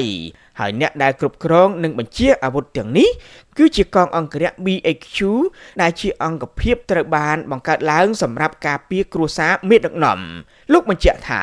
ក្នុងសមរភូមិជាង20ថ្ងៃនោះគេមិនដែលឃើញមេបញ្ជាការបញ្ចេញសំណាញ់មេឃឬកាំជ្រួចហ្វូងប្រភេទ PHL-03 ដែលជាអាវុធសំខាន់ដែលកម្ពុជាបានទិញពីប្រទេសចិននោះឡើយទាហានខ្មែរដដែលអះអាងថាអតុល្យភាពផ្នែកសពាវុធទៅលើសមរភូមិនេះបានធ្វើឲ្យកងទ័ពខ្មែរបាត់បង់ឱកាសវិបកនឹងការពារដែលបណ្ដាលឲ្យកងទ័ពខ្មែរយ៉ាងតិចជាង140នាក់បានពលីនិងបាត់ខ្លួនដោយសារខ្ទេចរាងកាយខណៈទីតាំងយុទ្ធសាស្ត្រកងទ័ពប្រាសាទបុរាណនិងទឹកដីតាមព្រំដែនជាច្រើនកន្លែងត្រូវបានយោធាថៃវាយដណ្ដើមកាន់កាប់លោកលើកឡើងថាការហាមឃាត់របស់ចិនមិនឲ្យកម្ពុជាប្រើអាវុធដើម្បីតតាំងជាមួយថៃនឹងធ្វើឲ្យកម្ពុជាក្លាយជាប្រទេសកន្ទឿវិស័យយោធាបន្ថែមពីលើប្រព័ន្ធការពារជាតិដែលមានភាពក្រិនស្រាប់ព្រោះអាវុធនិងសម្ភារៈដែលទាហានខ្មែរប្រើប្រាស់ភាគច្រើនគឺផលិតក្នុងប្រទេសចិនងាកមកមើលទំនាក់ទំនងរវាងចិននិងថៃវិញប្រព័ន្ធផ្សព្វផ្សាយរបស់កងទ័ពរំដោះប្រជាជនចិនបានចុះផ្សាយដោយយោងតាមអ្នកនាំពាក្យក្រសួងការពារជាតិចិនថាយោធាចិននិងថៃនឹងធ្វើសមយុទ្ធកងទ័ពអាកាសរួមគ្នានៅប្រទេសថៃក្នុងខែសីហានេះអ្នកនាំពាក្យកងទ័ពចិនបានបញ្ជាក់ថាភាគីចិននឹងបញ្ជូនយន្តហោះនិងអង្គភាពជាច្រើនប្រភេទរួមមានកងកម្លាំងការពារដែនអាកាសដែលមានមូលដ្ឋានលើដីគោកចូលរួមផងដែរភាគីទាំងពីរនឹងហ្វឹកហាត់លើប្រធានបទនានារួមទាំងការការពារដែនអាកាសរួមគ្នានិងជំនួយមនុស្សធម៌ជំនួយសង្គ្រោះមហន្តរាយក្នុងបំណងពង្រឹងមិត្តភាពប្រពៃណីនិងកិច្ចសហប្រតិបត្តិការជាក់ស្ដែងរវាងចិននិងថៃខ្ញុំបាទហុំចម្រើនទូរទស្សន៍អាស៊ីសេរីពីរដ្ឋធានី Washingtonបាទលោកនាងជាទីមេត្រីនៅពេលបន្តិចទៀតនេះខ្ញុំបាទនឹងមានបទសម្ភាសន៍ផ្ទាល់មួយជាមួយនឹងលោកអំសំអាតដែលជានាយកទទួលបន្ទុកកិច្ចការទូតនៃអង្គការការពារសិទ្ធិមនុស្សលីកាដូតាក់ទងទៅនឹងរូបភាពផ្កាយរណបដែលខាងលីកាដូបានផ្សព្វផ្សាយដែលបង្ហាញអំពីការឈូសឆាយគំតិចផ្ទះសម្បែងរបស់ប្រជាពលរដ្ឋខ្មែរពីសំណាក់យោធាថៃនៅពេលដែលកម្ពុជាមានកិច្ចព្រមព្រៀងបទឈប់បាញ់ជាមួយនឹងថៃកាលពីចុងឆ្នាំ2025នោះក៏ប៉ុន្តែមុននឹងទៅដល់បទសម្ភាសន៍នេះខ្ញុំបាទសូមឲ្យលោកនាងស្ដាប់នៅសេចក្តីរាយការណ៍មួយទៀតរបស់លោកទីនសាការីយ៉ាដែលសេចក្តីរាយការណ៍នេះក៏តាក់ទងទៅនឹងរឿងនេះដែរគឺថាប្រជាពលរដ្ឋដែលកំពុងតែរស់នៅជាជនភៀសសឹកនៅតំបន់ព្រំដែនកម្ពុជានិងថៃបានអំពាវនាវឲ្យអាជ្ញាធរផ្ដល់ប័ណ្ណកម្មសិទ្ធិដីធ្លីឲ្យពួកគាត់ដើម្បីធានាថាពួកគាត់អាចរស់នៅដោយស្របច្បាប់និងមានភាពច្បាស់លាស់សម្រាប់ការប្រកបរបរចិញ្ចឹមជីវិតនៅទីតាំងបច្ចុប្បន្ននេះបាទសូមលោកនាងស្ដាប់សេចក្តីរាយការណ៍នេះដូចតទៅពលរដ្ឋជនភៀសសឹកដែលកំពុងតែរស់នៅក្នុងភូមិរងចាំក្នុងឃុំស្លក្រាមស្រុកស្វាយជែកខេត្តបន្ទាយមានជ័យលោកស្រីយើងវិញបានឲ្យដឹងថាផ្ទះលោកស្រីត្រូវបានទាហានថៃឈូសបំផ្លិចបំផ្លាញចោលកាលពីពេលសង្គ្រាមបច្ចុប្បន្នលោកស្រីរស់នៅក្នុងភូមិរងចាំកំពុងប្រឈមនឹងបញ្ហាជាច្រើនដូចជាការតាំងទីលំនៅមិនច្បាស់លាស់ពីព្រោះអាជ្ញាធរពុំទាន់ចេញឯកសារស្របច្បាប់ឲ្យលោកស្រីនៅឡើយហើយការរស់នៅក្នុងតំបន់នេះសពថ្ងៃពុំសូវមានសុវត្ថិភាពដោយសារតែមានក្មេងញៀនថ្នាំច្រើនលោកស្រីយើងវិញបន្ថែមថាលោកស្រីមិនសង្ឃឹមថានឹងបានវិលត្រឡប់ទៅភូមិចាស់របស់លោកស្រីវិញឡើយដូច្នេះលោកស្រីចង់ឲ្យរដ្ឋាភិបាលបញ្ជាក់ឲ្យច្បាស់ថាផ្ទះនេះប្រគល់ឲ្យប្រជាពលរដ្ឋរស់នៅអចិន្ត្រៃយ៍ហើយចេញឯកសារប្លង់រឹងដើម្បីឲ្យពួកគាត់រស់នៅដោយកក់ក្ដៅខ្លះឬយ៉ាងណាលោកស្រីបន្ថែមថាលោកស្រីបច្ចុប្បន្នជាប់ជំពាក់លុយធនាគារដែលកាលនោះ យកលុយទៅទិញផ្ទះហើយបច្ចុប្បន្នលោកស្រីបានបាត់បង់ផ្ទះប៉ុន្តែប្លង់ដីរបស់លោកស្រីនៅធនាគារដែលតម្រូវឲ្យលោកស្រីបង់ប្រាក់សងជាប្រចាំខែលោកស្រីថាពុំមានលទ្ធភាពបង់ធនាគារនោះទេ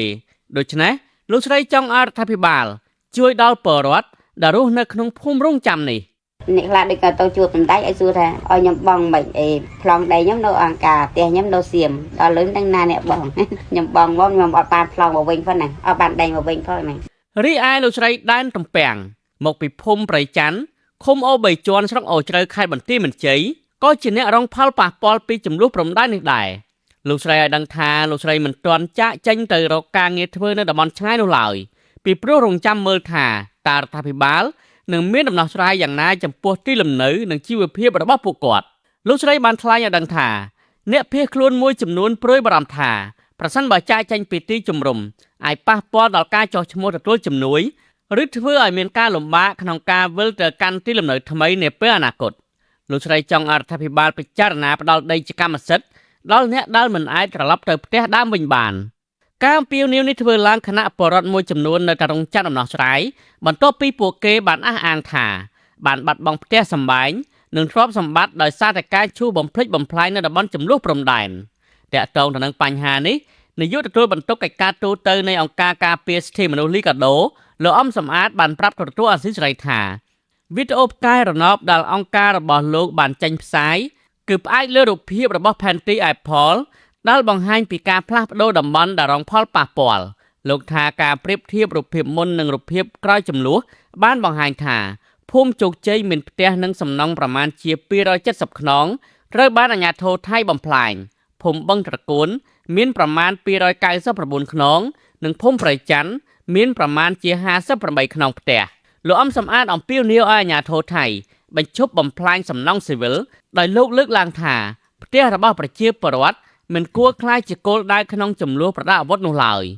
ហើយប្រជាពលរដ្ឋដែលបាត់បង់ទ្រព្យសម្បត្តិគួរតែទទួលបានការពិចារណាតាមច្បាប់អន្តរជាតិនិងការសងសំណងសមស្របអង្គការលីកាដូយើងមានការពេលវេលាជាថ្មីម្ដងទៀតដែរដល់អាជ្ញាធរនៃថៃគេសូមឲ្យបញ្ឈប់ជាបន្ទាន់នៅការឈូសឆាយបំផ្លិចផ្លាញផ្ទះសម្បែងរបស់ប្រជាពលរដ្ឋនិងហេដ្ឋារចនាសម្ព័ន្ធស៊ីវិលហ្នឹងនៅក្នុងភូមិទាំងអស់ដែលបានលើកឡើងខាងលើដែលគ្រប់គ្រងដោយភាគីថៃហ្នឹងហើយត្រូវគិតមិនត្រូវមានការបំផ្លិចបំផ្លាញតទៅទៀតទេទោះបីជាមានការអះអាងពីអធិបតេយ្យភាពយ៉ាងម៉េចក៏ដោយព្រោះបញ្ហាហ្នឹងគឺវាប៉ះពាល់ទៅដល់ហេដ្ឋារចនាសម្ព័ន្ធនិងផ្ទះសម្បែងរបស់ជនស៊ីវិលអំឡុងពេលទស្សនកិច្ចនៅកម្ពុជាលោក Tom Andrew អ្នករាយការណ៍ពិសេសរបស់អង្គការសហប្រជាជាតិទទួលបន្ទុកផ្នែកសិទ្ធិមនុស្សប្រចាំនៅកម្ពុជាបានចុះពិនិត្យមជ្ឈមណ្ឌលភៀសខ្លួននៅខេត្តបន្ទាយមានជ័យនិងតំបន់រងផលប៉ះពាល់នៅជិតព្រំដែនលោកបានលើកឡើងថាលោកបានឃើញដោយផ្ទាល់អំពីផលប៉ះពាល់ផ្នែកមនុស្សធម៌ដែលប្រជាពលរដ្ឋប្រឈមបន្ទាប់ពីបាត់បង់ផ្ទះសម្បែងការងារនិងជីវភាពរស់នៅលោកបន្តថាប្រជាពលរដ្ឋប្រមាណជា 20,000 នាក់នៅតែស្ថិតនៅក្នុងស្ថានភាពភៀសខ្លួនយោងតាមច្បាប់អន្តរជាតិប្រជាពលរដ្ឋដែលភៀសខ្លួនក្នុងអំឡុងពេលមានចំនួនប្រដាប់អាវុធ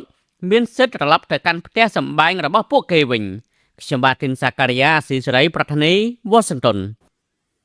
បាទលោកអ្នកនាងជាទីមេត្រីឥឡូវនេះយើងបានភ្ជាប់ប្រព័ន្ធវីដេអូទៅកាន់នាយកទទួលបន្ទុកកិច្ចការទូតនៃអង្គការសិទ្ធិមនុស្សលីកាដូដើម្បីសាកសួរលោកបន្ថែមតាក់ទងទៅនឹងការឈូសឆាយកំទេចលំនៅឋានរបស់ប្រជាពលរដ្ឋខ្មែរនៅតំបន់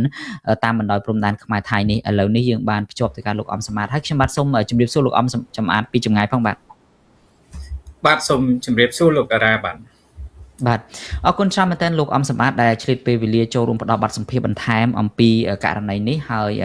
ដំណឹងស្ដីអំពីការដែលយោធាថៃឈូសឆាយឬមួយក៏កំទេចផ្ទះសម្បែងរបស់ប្រជាពលរដ្ឋខ្មែរនៅតាមតំបន់ព្រំដែនជាពិសេសនៅខាងភូមិជោគជ័យព្រៃច័ន្ទនិងតំបន់បឹងត្រកួននេះបើនិយាយឲ្យមែនទែនទៅគឺថាមិនមែនជារឿងដែលថ្មី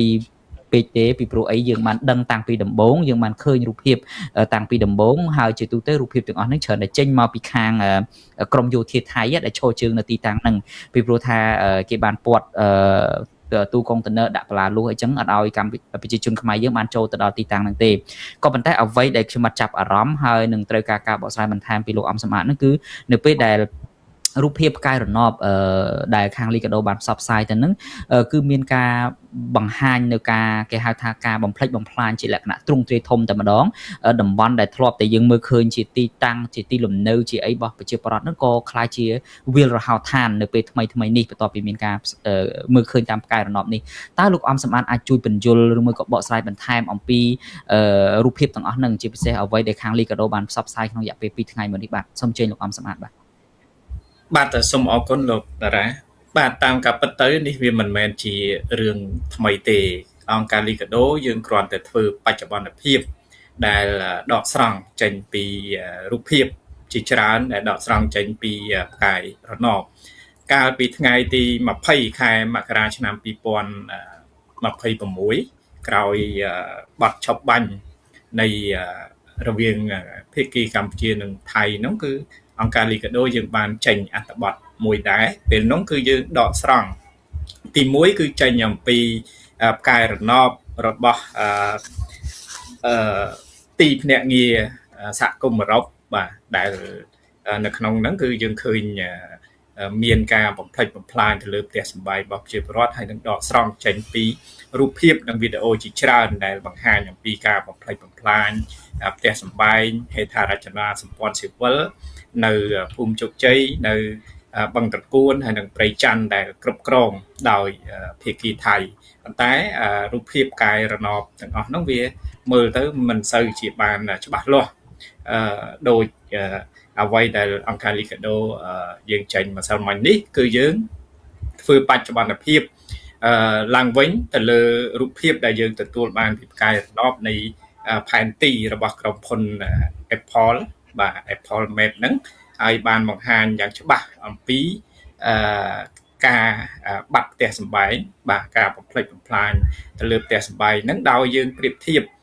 រូបភាពដែលយើងដកចេញពីផ្កាយរណបនេះនៅចន្លោះខែ2និងខែ4ឆ្នាំ2025ដែលមុនមានចំនួនព្រំដែនបាទនៅភូមិទាំង3នេះហើយជាមួយនឹងរូបភាពដែលយើងបានទទួលនៅខែមិនិនាឆ្នាំ2026នេះគឺបង្ហាញយ៉ាងច្បាស់ហើយដែលយើងបង្ហាញអំពីចំនួនខ្នងផ្ទះឬក៏សំណង់ដែលត្រូវបំផ្លិចបំផ្លាញហ្នឹងគឺយើងមើលទៅលើដំបូលនៃខ្នងផ្ទះកាលពីខែ2ខែ4ឆ្នាំ2025ហ្នឹងហើយធៀបជាមួយនឹងខែមិនិនាឆ្នាំ2026ដែលរូបភាពនៅក្នុងផ្ទះទាំងអស់នោះត្រូវបានបាត់ទាំងអស់អញ្ចឹងយើងពិនិត្យមើលទៅយើងឃើញថានៅភូមិជោគជ័យគឺមានខ្នងផ្ទះចំនួន270ដែលត្រូវបានបាត់បានន័យថាត្រូវបានបំផ្លាញហើយនៅបឹងតគួនគឺមាន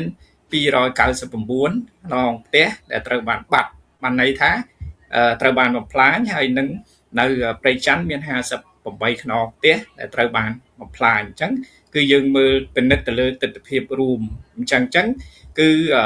ការបំផ្លិចបំផ្លាញនេះគឺត្រូវបានធ្វើឡើងក្រោយមានកិច្ចព្រមព្រៀងបទឈប់បាញ់នៅ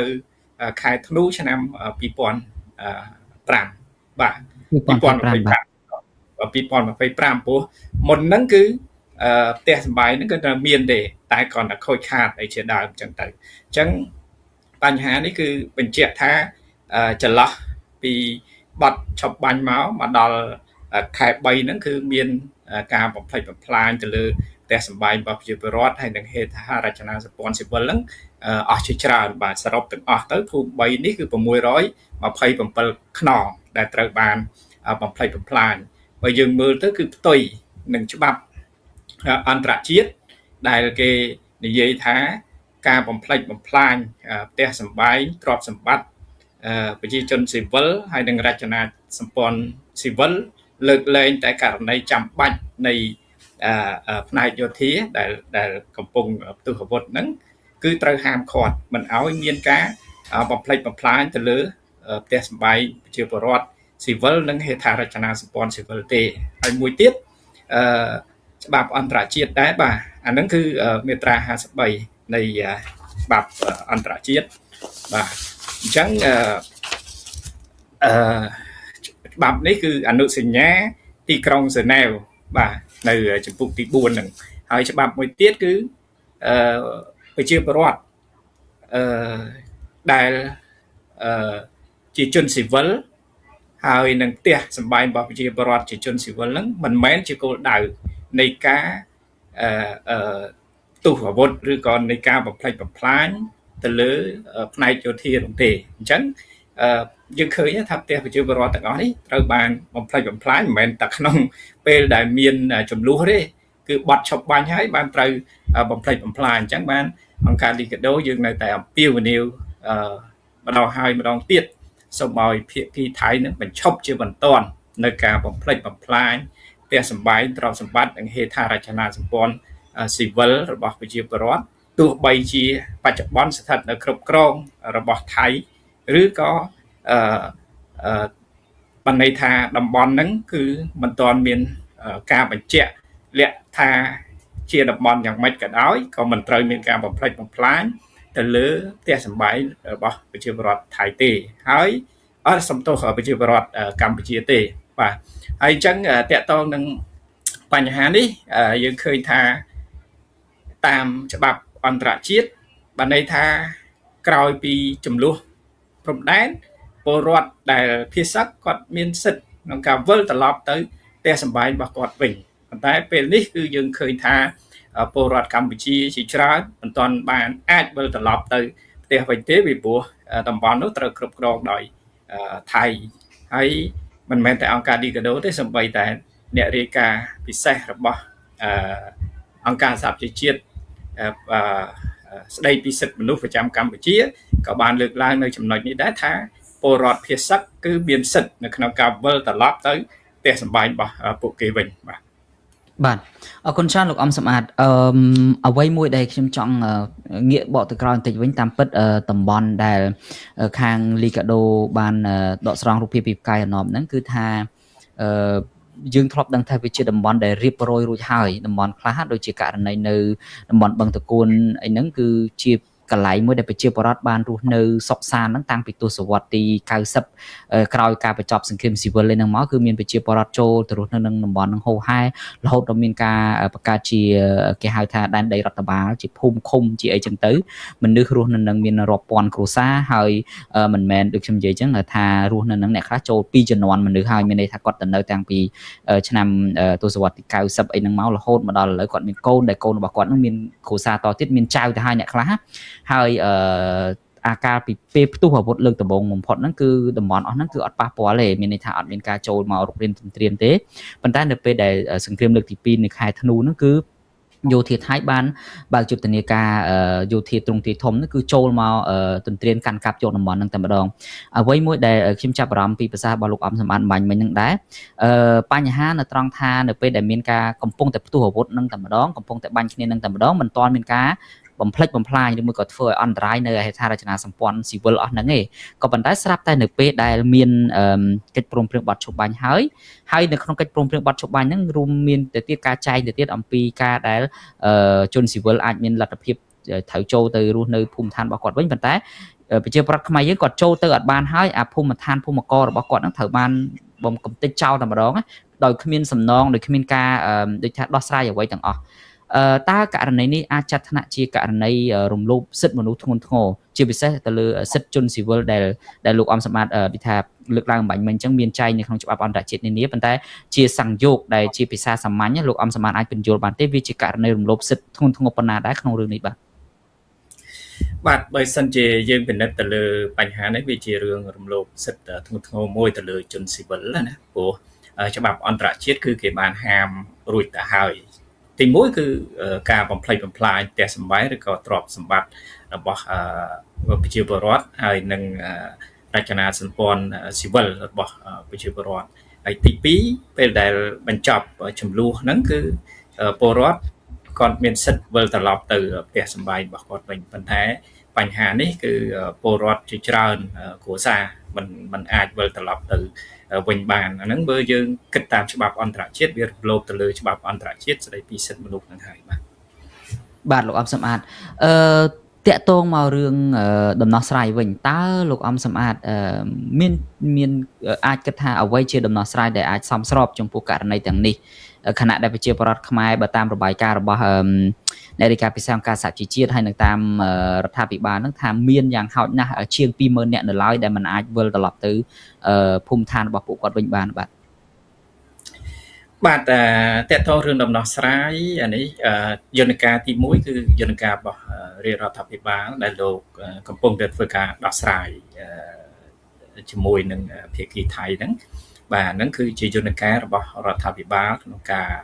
ដោះស្រាយទៅលើបញ្ហានេះហើយបញ្ហាទី2យើងឃើញថាមានយន្តការច្រើនដែរដែលរដ្ឋាភិបាលលោកបានជំរុញទៅអន្តរជាតិហើយនឹងអង្គការសហប្រជាជាតិផងដែរហើយរហូតដល់យើងឃើញថាសម្បីតែអ្នករាយការណ៍ពិសេសក៏បានលើកឡើងអំពីការព្រួយបារម្ភទៅលើបញ្ហាទាំងអស់នេះដែរហើយជំរុញឲ្យមានដំណោះស្រាយសមស្របអញ្ចឹងបើសិនជាគោលការណ៍នៃច្បាប់អន្តរជាតិយើងឃើញថាបើសិនជាមានការកំទេចផ្ទះសម្បែងហេដ្ឋារចនាសម្ព័ន្ធប្រជាពលរដ្ឋហើយនឹងរចនាសម្ព័ន្ធស៊ីវិលអ្នកដែលបំផ្លិចបំផ្លាញទាំងអស់ហ្នឹងត្រូវទទួលខុសត្រូវទៅតាមផ្លូវច្បាប់អន្តរជាតិហើយនឹងត្រូវមានការផ្ដល់ជាសំណងសម្រាប់ជនរងគ្រោះបាទអរគុណលោកអំសំអាតចំពោះការលើកឡើងអំពីទស្សនវិជ្ជានេះ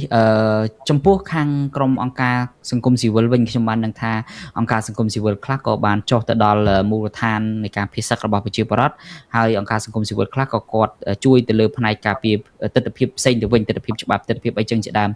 ខ្ញុំចង់ដឹងថាពីខាងលីកាដូមកវិញក្រៅទៅពីការផ្សព្វផ្សាយនៅរូបភាពការណប់ទាំងអស់នេះខាងលីកាដូអាចនឹងមានគម្រោងណាមួយនៅក្នុងការជួយជំរុញរឿងនឹងឬមួយក៏ជួយធ្វើម៉េចអាចព្យាយាមស្វែងរកដំណោះស្រាយដល់ប្រជាពលរដ្ឋយ៉ាងណាដែរបាទតាមក៏ប៉ុន្តែយើងជាអង្គការសង្គមស៊ីវិលយើងគ្មានយុត្ថាធិការឬក៏អំណាចអ្វីដែលធ្វើការដោះស្រាយទៅលើបញ្ហាហ្នឹងទេយន្តការទាំងអស់ហ្នឹងគឺនៅលើរាជរដ្ឋាភិបាលអញ្ចឹងអង្គការសង្គមស៊ីវិលយើងគ្រាន់តែមានការបង្ហាញទៅលើព័ត៌មានមួយចំនួនហើយនឹងអាចថាយន្តការមួយចំនួនដើម្បីធ្វើការដោះស្រាយនឹងហើយកន្លងមកអង្គការលីកាដូទោះបីជាយើងមិនមានការចូលរួមច្រើនយ៉ាងណាក៏ដោយនៅពេលដែលមានការផ្ទុះបញ្ហាព្រំដែនហើយមានជនភៀសកក៏យើងបានជួយទៅលើជនភៀសកមួយចំនួនដែលទាក់ទងនឹងបញ្ហាស្បៀងអាហារអីជាដើមនឹងផងដែរបាទអរគុណច្រើនមែនទែនលោកអំសំអាតដែលចូលរួមផ្ដល់បទសម្ភាសន៍ជាមួយទូរទស្សន៍អាស៊ីសេរីនៅពេលនេះហើយយើងនឹងបន្តតាមដានទៀតប្រសិនបើមានការវិវត្តតាក់ទងទៅនឹងស្ថានភាពនេះខ្ញុំបាទនឹងអញ្ជើញលោកអំសំអាតដើម្បីចូលរួមផ្ដល់បទសម្ភាសន៍ម្ដងទៀតអញ្ចឹងសូមអរគុណច្រើនសូមជម្រាបលាលោកអំសំអាតនៅពេលនេះបាទសូមជម្រាបលាបាទលោកអ្នកនាងជាទីមេត្រីតាក់ទងទៅនឹងរឿងបញ្ហាព្រំដែននៅកម្ពុជាថៃនេះលោកអ្នកនាងប្រហែលជាបានដឹងហើយថានៅពេលថ្មីនេះអ្នករាយការណ៍ពិសេសអង្គការសហប្រជាជាតិទទួលបន្ទុកស្ថានភាពសិទ្ធិមនុស្សនៅកម្ពុជាគឺលោក Tom Andrews គាត់បានមកបំពេញទស្សនកិច្ចនៅកម្ពុជាហើយនៅក្នុងដំណើរទស្សនកិច្ចរបស់លោកមកកាន់កម្ពុជានឹងដែរក្រៅតែពីការជួបជាមួយនឹងអ្នកមុខអ្នកការនៅភ្នំពេញជួបជាមួយនឹងក្រុមអង្គការសង្គមស៊ីវិលហើយនឹងមន្ត្រីគណៈបកប្រឆាំងនោះលោកក៏បានចុះទៅជួបប្រជាពលរដ្ឋភេសកនៅឯខេត្តបន្ទាយមានជ័យដែរហើយនៅក្នុងពេលដែលលោកបញ្ចប់នៅដំណើរបេសកកម្មរបស់លោកនេះលោកបានធ្វើគេហៅថាសន្និសីទសារព័ត៌មានហើយនៅក្នុងសន្និសីទសារព័ត៌មាននោះក៏លោកបានចេញនៅសេចក្តីថ្លែងការណ៍ដែលលើកឡើងអំពីករណីនៃការដូចថាបាត់បង់ផ្ទះសម្បែងមួយក៏លំនៅឋានរបស់ប្រជាពលរដ្ឋខ្មែរនៅតាមបណ្ដោយព្រំដែននឹងដែរកាលពីក្នុងអំឡុងពេលសន្និសីទសារព័ត៌មានរបស់លោកនៅថ្ងៃទី31ខែកក្កដានឹងលោកបានគូបញ្ជាក់នៅចំណុចមួយដែលខ្ញុំបាទចង់ជម្រាបជូនលោកអ្នកនាងគឺលោកបានលើកឡើងថាប្រជាពលរដ្ឋស៊ីវិលកម្ពុជាប្រមាណ650,000 នាក់ត្រូវបានភេសកនៅតាមតំបន់ព្រំដែនកាលពីចុងឆ្នាំកន្លងទៅហើយក្នុងនោះមានប្រជាជនជាង 20,000 នាក់នៅតែមិនទាន់អាចវិលត្រឡប់ទៅវិញបាននៅឡើយទេបាទលោក Tom Andrew បញ្ជាក់ទៀតថាលោកបាននិយាយជាមួយនឹងប្រជាពលរដ្ឋស៊ីវិលហើយពួកគាត់បានប្រាប់លោកថាពួកគាត់មិនអាចវិលត្រឡប់ទៅផ្ទះវិញបានទេដោយសារតែភូមិនិងទីប្រជុំជននានាដែលពួកគាត់ធ្លាប់រស់នៅនោះគឺកំពុងត្រូវបានកាន់កាប់ដោយទាហានថៃបាទលោក Tom Andrew លោកបានលើកឡើងទៀតថាលោកបានធ្វើដំណើរទៅដល់អតីតទីប្រជុំជនជាដែនមួយហើយបានមើលឃើញនៅរបាំងហើយនឹងលួសបន្លាដែលគេបានដាក់ដើម្បីរារាំងប្រជាពលរដ្ឋរួមទាំងប្រជាជនដែលលោកបានជួបសន្ទនាជាមួយផងមិនឲ្យវិលត្រឡប់ ទៅលំនៅឋានឬមួយក៏ផ្ទះសម្បែងរបស់ពួកគាត់វិញបាននោះទេក្រៅពីនេះទេលោក Tom Andrew បញ្ជាក់ទៀតថាលោកបានឃើញនៅផ្ទះដែលមានស្នាមធ្លុះធ្លាយដោយសារតែគ្រាប់កាំភ្លើងសិប្បកម្មនិងឃ្លាំងស្តុកទំនិញដែលបានខូចខាតហើយថែមទាំងបានឃើញនៅគ្រាប់ផ្លោមមិនទាន់ផ្ទុះមួយគ្រាប់នៅក្នុងគំនរសំណង់បែកបាក់ទាំងនោះទៀតផងបាទលោក Tom Andrew លោកបានគូបញ្ជាក់ថាយោងតាមច្បាប់អន្តរជាតិជនភៀសសឹកដោយសារចំនួនប្រដាប់អាវុធមានសិទ្ធិវិលត្រឡប់ទៅកាន់ផ្ទះសម្បែងរបស់ពួកគាត់វិញហើយកិច្ចព្រមព្រៀងបទឈប់បាញ់ចុះថ្ងៃទី27ខែធ្នូ2025រវាងកម្ពុជានិងថៃក៏បានចែងយ៉ាងច្បាស់ថាប្រជាពលរដ្ឋស៊ីវិលត្រូវតែទទួលបានការអនុញ្ញាតឲ្យវិលត្រឡប់ទៅកាន់ផ្ទះសម្បែងនិងមុខរបរចិញ្ចឹមជីវិតរបស់ពួកគេវិញដោយសុវត្ថិភាពនិងដោយគ្មានការរារាំងបាទលោកបញ្ជាក់ថាហេតុនេះហើយគឺជាការចាំបាច់ណាស់ដែលប្រទេសថៃនិងកម្ពុជាត្រូវតែធ្វើការរួមគ្នាដើម្បីពង្រឹងការវិលត្រឡប់ទៅផ្ទះវិញជូនប្រជាពលរដ្ឋទាំងនោះពួកគាត់ត្រូវការវិលត្រឡប់ទៅផ្ទះវិញហើយពួកគេស័ក្តិសមនឹងវិលត្រឡប់ទៅផ្ទះរបស់ខ្លួនឯងវិញបានបាទនេះគឺជាសេចក្តីថ្លែងការណ៍ដ៏មុតស្រួចរបស់លោក Tom Andrew តាក់ទងទៅនឹងអ្វីដែលលោកបានមើលឃើញនៅពេលដែលលោកចុះទៅពិនិត្យមើលទីតាំងដែលប្រជាពលរដ្ឋខ្មែរកំពុងតែភៀសខ្លួនដោយសារតែបញ្ហាសឹកសង្គ្រាមនោះហើយនៅពេលនេះនៅក្នុងពេលដែលទូរទស្សន៍អាស៊ីសេរីកំពុងតែផ្សាយផ្ទាល់នៅពេលនេះយើងក៏បានឃើញនៅសារថ្មីចុងក្រោយមួយទៀតរបស់លោក Tom Andrews ដែលបានបង្ហោះនៅលើទំព័រផ្លូវការរបស់អ្នករាយការណ៍ពិសេសអង្គការសហប្រជាជាតិទទួលបន្ទុកសិទ្ធិមនុស្សនៅកម្ពុជាហើយដែលក្រុមការងារយើងបានបង្ហាញអំបញ្ញមិញនេះគឺជាខ្លឹមសារដែលលោក Tom Andrews បានបង្ហោះមុននេះបន្តិចហើយដូចខ្ញុំបាទអាចសង្ខេបជូនលោកអ្នកនាងបានប្រហែលជាដោយសារតែលោក Tom Andrews បានធ្វើនៅសេចក្តីថ្លែងការណ៍ឬមួយក៏បទអន្តរាគមន៍អំពីអ្វីដែលលោកបានមើលឃើញពេលដែលលោកចុះទៅព្រំដែននេះហើយបានជាមានប្រតិកម្មពីខាងភាគីថៃវិញហើយដែលលោកបានចេញនៅសារនៅពេលនេះដើម្បីឆ្លើយតបទៅនឹងអ្វីដែលខាងភាគីថៃបានប្រតិកម្មលោកបានចាប់ផ្ដើមសំណេររបស់លោកដោយលើកដោយលោកបញ្ជាក់ថាលោកបានថ្លែងអំណរគុណចំពោះការចាប់អារម្មណ៍ទៅលើសេចក្តីថ្លែងការណ៍ដែលលោកបានចេញផ្សាយនៅក្នុងសន្និសីទសារព័ត៌មានបន្ទាប់ពីលោកបានបញ្ចប់បេសកកម្មថ្មីនេះនៅកម្ពុជាក្នុងនាមជាអ្នករាយការណ៍ពិសេសអង្គការសហជីវជាតិស្ដីពីស្ថានភាពសិទ្ធិមនុស្សនៅកម្ពុជានេះគឺជាកថាខណ្ឌទី1របស់លោកកថាខណ្ឌទី2លោកបានសរសេរទៀតថាខ្ញុំបានស្វាគមន៍មតិយោបល់ចំពោះសេចក្តីថ្លែងការណ៍របស់ខ្ញុំរួមទាំងមតិយោបល់ពីរដ្ឋាភិបាលថៃផងដែរដោយហេតុនេះហើយបានជាខ្ញុំបានផ្ញើសេចក្តីព្រាងជាមុនទៅកាន់រដ្ឋាភិបាលថៃអំពីផ្នែកនៃសេចក្តីថ្លែងការណ៍ដែលពាក់ព័ន្ធទៅនឹងចំនួនតាមព្រំដែន2ថ្ងៃមុនពេលសេចក្តីថ្លែងការណ៍នោះត្រូវបានចេញផ្សាយរួមទាំងផ្នែកដែលនិយាយអំពីការផ្លាស់ទីលំនៅរបស់ប្រជាពលរដ្ឋកម្ពុជាផងដែរបាទទោះបីជាខ្ញុំមិនទទួលបានការឆ្លើយតបចំពោះការតាក់ទងនោះក៏ដោយខ្ញុំនៅតែបើកចំហនិងមានបំណងចង់ពិភាក្សាអំពីទស្សនៈរបស់រដ្ឋាភិបាលថៃបាទនៅក្នុងកថាខណ្ឌទី3របស់លោក Tom Andrew លោកបានកត់សម្គាល់ទៀតថាមន្ត្រីថៃបានជំទាស់ជាសាធារណៈចំពោះការលើកឡើងរបស់ខ្ញុំដែលថាមានប្រជាពលរដ្ឋកម្ពុជាប្រមាណ 650,000 នាក់បានផ្លាស់ទីលំនៅដោយសារចំនួននេះដោយក្នុងនោះក៏បានអះអាងថាអ្នកផ្លាស់ទីលំនៅមួយចំនួនបានរស់នៅលើទឹកដីថៃបាទខណៈដែលខ្ញុំទទួលស្គាល់ទស្សនៈរបស់ប្រទេសថៃតួលេខនេះត្រូវបានដកស្រង់ចេញពីរបាយការណ៍របស់អង្គការសហប្រជាជាតិហើយការលើកឡើងរបស់ខ្ញុំអំពីអ្នកដែលបានផ្លាស់ទីលំនៅគឺផ្អែកទៅលើកង្វល់ផ្នែកសិទ្ធិមនុស្សដែលអនុវត្តដោយមិនគិតពីការអះអាងដែនដីដែលមានភាពផ្ទុយគ្នានោះឡើយបាទនៅក្នុងកថាខណ្ឌទី4លោកបានសរសេរថានៅខែក្រោយនេះខ្ញុំនឹងបញ្ចប់របាយការណ៍របស់ខ្ញុំជូនក្រុមប្រឹក្សាសិទ្ធិមនុស្សអង្គការសហប្រជាជាតិស្ដីពីស្ថានភាពសិទ្ធិមនុស្សនៅកម្ពុជាហើយខ្ញុំនឹងតាក់ទងទៅកាន់រដ្ឋាភិបាលថៃជាថ្មីខណៈដែលខ្ញុំកំពុងរៀបចំរបាយការណ៍នោះបាទខ្ញុំសង្ឃឹមថាខ្ញុំនឹងមានឱកាសជួបពិភាក្សាជាមួយនឹងមន្ត្រីថៃដើម្បីស្ដាប់នៅទស្សនៈរបស់ពួកគេមុនពេលរបាយការណ៍របស់ខ្ញុំត្រូវបានផ្សព្វផ្សាយបាទលោក Tom Andrew បានបិទបញ្ចប់សំណេររបស់លោកនៅក្នុងកថាខណ្ឌចុងក្រោយដោយសរសេរថាខ្ញុំសូមគូបញ្ជាក់ថាការដោះស្រាយចំនួនតាមព្រំដែនឲ្យបានឆាប់រហ័សនិងដោយសន្តិវិធីមានសារៈសំខាន់ជាខ្លាំងដើម្បីឲ្យប្រជាពលរដ្ឋអាចវិលត្រឡប់ទៅកាន់លំនៅឋានរបស់ពួកគេវិញរស់នៅក្នុងបរិយាកាសដែលមានស្ថិរភាពនិងសុវត្ថិភាពព្រមទាំងអាចទាញយកផលប្រយោជន៍ពីឱកាសសេដ្ឋកិច្ចដែលកើតចេញពីពាណិជ្ជកម្មនៅតាមព្រំដែននោះបាទនេះគឺជាខ្លឹមសារដែលខ្ញុំបានសង្ខេបជូនលោកអ្នកនាងតាក់ទងទៅនឹងសារថ្មីចុងក្រោយដែលលោក Tom Andrews ទើបតែបានបង្ហោះរយៈពេលប្រហែលជា15នាទីមុននេះនៅក្នុងពេលដែលយើងកំពុងតែដំណើរការកម្មវិធីផ្សាយផ្ទាល់របស់យើងហើយយើងនឹងបន្តតាមដានតទៅទៀតថាតើពីខាងភាគីថៃនឹងមានប្រតិកម្មបែបណាទៀតហើយពីខាងរដ្ឋាភិបាលកម្ពុជានឹងមានជំហរបែបណាជាពិសេសគឺថាតើលោក Tom Andrews នឹងរាយការណ៍យ៉ាងដូចម្តេចជូនទៅកាន់ក្រុមប្រឹក្សាសិទ្ធិមនុស្សអង្គការសហប្រជាជាតិដែលជាស្ថាប័នគោលនៅក្នុង ការតាមដានអំពីការអនុវត្តសិទ្ធិមនុស្សនោះហើយពាក់ព័ន្ធទៅនឹងអ្វីដែលលោក Tom Andrew លោកបានលើកឡើងនេះដែរប្រជាពលរដ្ឋមួយចំនួនក៏បានបង្ហាញនៅសេចក្តីសង្ឃឹមដែរថាការដែលមានការអន្តរាគមន៍ការដែលមានការជួយឈឺឆ្អាលពីមន្ត្រីអង្គការសហជីវជាតិពីអ្នកតាមដានស្ថានភាពនានានឹងអាចជួយជំរុញឲ្យមានដំណោះស្រាយករណីដីធ្លីនិងភូមិឋានរបស់ពួកគាត់ដែលបាត់បង់នោះនេះគឺជាអ្វីដែលយើងបានឃើញនៅមតិយោបល់ឬមួយក៏ការលើកឡើងរបស់ប្រជាពលរដ្ឋនៅលើបណ្ដាញសង្គមនៅពេលដែលលោក Tom Andrews លោកបានបំពេញទស្សនកិច្ចនៅកម្ពុជានោះបាទដូច្នេះដូចខ្ញុំបានជំរាបជូនមុននេះចឹងគឺថាយើងនឹងបន្តតាមដានរឿងនេះហើយនឹងផ្សព្វផ្សាយជូនលោកអ្នកនាងបន្តទៀតបាទលោកអ្នកនាងជាទីមេត្រីខ្ញុំបាទសូមបិទបញ្ចប់នៅការផ្សាយរបស់យើងនៅចុងក្រោយនេះដោយសេចក្តីរាយការណ៍ពិស្ដារមួយរបស់លោក Chen Chani តាក់ទងទៅនឹងរឿងឧក្រិដ្ឋកម្មឆបោកតាមប្រព័ន្ធអនឡាញ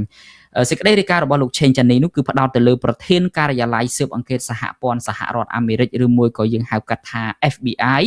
លោក Kash Patel លោកបានប្រកាសថានឹងបន្តតាមប្រមាញ់មេខ្លោងបណ្ដាញឧក្រិដ្ឋកម្មឆបោកតាមអនឡាញនៅគ្រប់ទីកន្លែងទាំងអស់ដើម្បីនាំខ្លួនពួកគេយកមកប្រឈមមុខនឹងច្បាប់របស់សហរដ្ឋអាមេរិក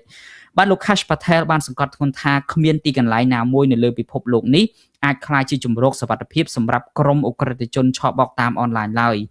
បាទការប្រកាសរបស់មេ FBI នេះធ្វើឡើងក្រោយពីលោកបានបំពេញទស្សនកិច្ចនៅតំបន់អាស៊ីអាគ្នេយ៍កាលពីចុងខែកក្កដាកន្លងទៅដើម្បីជួបពិភាក្សាជាមួយមេដឹកនាំប្រទេសមួយចំនួននៅក្នុងនោះក៏រួមទាំងមេដឹកនាំកម្ពុជាផងដែរដើម្បីជួបពិភាក្សាជាមួយមេដឹកនាំប្រទេសទាំងនោះអំពីកិច្ចសហប្រតិបត្តិការផ្នែកសន្តិសុខនិងជំរុញការបង្ក្រាបឧក្រិដ្ឋកម្មលើប្រព័ន្ធអ៊ីនធឺណិតបាទដូច្នេះសូមលោកអ្នកនាងស្ដាប់សេចក្តីរាយការណ៍នេះពិស្ដាររបស់លោក Chen Chani ដូចតទៅនាយកទីភ្នាក់ងារស៊ើបអង្កេតសហព័ន្ធ FBI សហរដ្ឋអាមេរិកលោក Kash Patel ប្រកាសថាសហរដ្ឋអាមេរិកនឹងមិនអនុញ្ញាតឲ្យក្រុមឧក្រិដ្ឋជនឆបោកតាមអនឡាញមានទីជម្រកសុវត្ថិភាពនៅកន្លែងណាមួយឡើយលោកបញ្ជាក់ថារដ្ឋាភិបាលអាមេរិកនឹងបន្តសហការជាមួយរដ្ឋាភិបាលបរទេសដើម្បីចាប់ខ្លួននិងបញ្ជូនជនសង្ស័យពីក្រៅប្រទេសមកប្រឈមមុខនឹងប្រព័ន្ធយុត្តិធម៌របស់សហរដ្ឋអាមេរិកលោកថ្លែងបែបនេះក្នុងសន្និសីទសារព័ត៌មានមួយនៅក្រសួងយុត្តិធម៌សហរដ្ឋអាមេរិកកាលពីថ្ងៃទី5ខែសីហា So what I'm here to tell you today ដូច្នោះអ្វីដែលខ្ញុំចង់ប្រាប់ទៅកាន់ជនទាំងអស់ដែលកំពុងរត់គេចខ្លួននៅពេលនេះគឺថាអ្នកនឹងមិនអាចរត់គេចខ្លួនបានយូរទៀតទេយើងនឹងតាមប្រមាញ់អ្នកគ្រប់ជ្រុងជ្រោយនៃពិភពលោកហើយនាំត្រឡប់មកទីនេះដើម្បីប្រឈមមុខនឹងប្រព័ន្ធយុត្តិធម៌របស់សហរដ្ឋអាមេរិក លោក Kash Patel ឲ្យដឹងទៀតថាក្នុងខែកក្កដាកន្លងទៅទីភ្នាក់ងារ FBI បានអនុវត្តការផ្ទេរជនសង្ស័យជិត30ករណីពីប្រទេសចំនួន15មកកាន់សហរដ្ឋអាមេរិកដែលជាចំនួនខ្ពស់បំផុតមិនធ្លាប់មានក្នុងប្រវត្តិសាស្ត្ររបស់ស្ថាប័ន FBI លោកបញ្ជាក់ថាលទ្ធផលនេះកើតចេញពីកិច្ចសហប្រតិបត្តិការអន្តរជាតិនិងទំនាក់ទំនងរវាងរដ្ឋបាលប្រធានាធិបតី Donald Trump ជាមួយរដ្ឋាភិបាលបរទេសលោកបន្ថែមថាអាជ្ញាធរអាមេរិកនឹងបន្តរឹបអូសទ្រព្យសម្បត្តិដែលបានមកពីបណ្ដាញឆបោកដើម្បីប្រគល់ប្រាក់ទៅឲ្យជនរងគ្រោះជាពិសេសមនុស្សវ័យចំណាស់ដែលរងគ្រោះពីការឆបោកតាមអនឡាញវិញ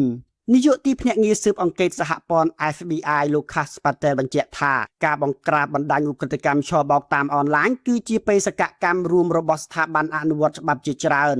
រួមមាន SBI ក្រសួងយុត្តិធម៌និងសេដ្ឋវិមានដោយផ្ដោតអាទិភាពលើការការពារកុមារនិងពលរដ្ឋអាមេរិកវ័យចំណាស់ដែលរងគ្រោះពីការឆបោកលោកបន្ថែមថា FBI និងដៃគូអនុវត្តច្បាប់នឹងបន្តតាមប្រមាញ់ជនល្មើសដោយមិនបន្ធូរដោយឡើយនិងអំពាវនាវឲ្យសាធារណជនផ្ដល់ព័ត៌មានប្រសិនបើដឹងពីទីតាំងឬសកម្មភាពរបស់បណ្ដាញឆបោកតាមអនឡាញទាំងនោះការបញ្ជាក់ជំហរបដិញ្ញាចិត្តរបស់នាយកទីភ្នាក់ងារស៊ើបអង្កេតសហព័ន្ធនេះបន្ទាប់ពីលោកបានមកបំពេញទស្សនកិច្ចនៅបណ្ដាប្រទេសតំបន់អាស៊ីអាគ្នេយ៍ដើម្បីជួបពិភាក្សាជាមួយមេដឹកនាំប្រទេសមួយចំនួនរួមទាំងក្រុមមេដឹកនាំកម្ពុជាស្ដីពីការពង្រឹងកិច្ចសហប្រតិបត្តិការសន្តិសុខនិងជំរុញការបង្ក្រាបការឆបោកតាមអនឡាញក្នុងកំឡុងពេលទស្សនកិច្ចនៅកម្ពុជាលោក Kash Patel បានជជែកទល់មុខជាមួយនាយករដ្ឋមន្ត្រីហ៊ុនម៉ាណែតនិងជំរុញឲ្យរដ្ឋាភិបាលកម្ពុជាពន្លឿនការស៊ើបអង្កេតនិងចាប់ខ្លួនមេខ្លោងសំខាន់ៗដែលពាក់ព័ន្ធនឹងឧស្សាហកម្មឆបោកតាមអនឡាញលោកហ៊ុនម៉ាណែតបញ្ជាក់ថាកម្ពុជានឹងបដិញ្ញាពង្រឹងកិច្ចសហប្រតិបត្តិការនិងផ្លាស់ប្តូរព័ត៌មានជាមួយស្ថាប័ន FBI ដើម្បីប្រឆាំងនឹងឧក្រិដ្ឋកម្មទាំងនេះរីឯសំណុំរឿងពាក់ព័ន្ធការដាក់ទណ្ឌកម្មនិងការចោទប្រកាន់ដោយសហរដ្ឋអាមេរិកលើសមាជិកសភាពីររូបរបស់គណៈបកប្រជាជនកម្ពុជា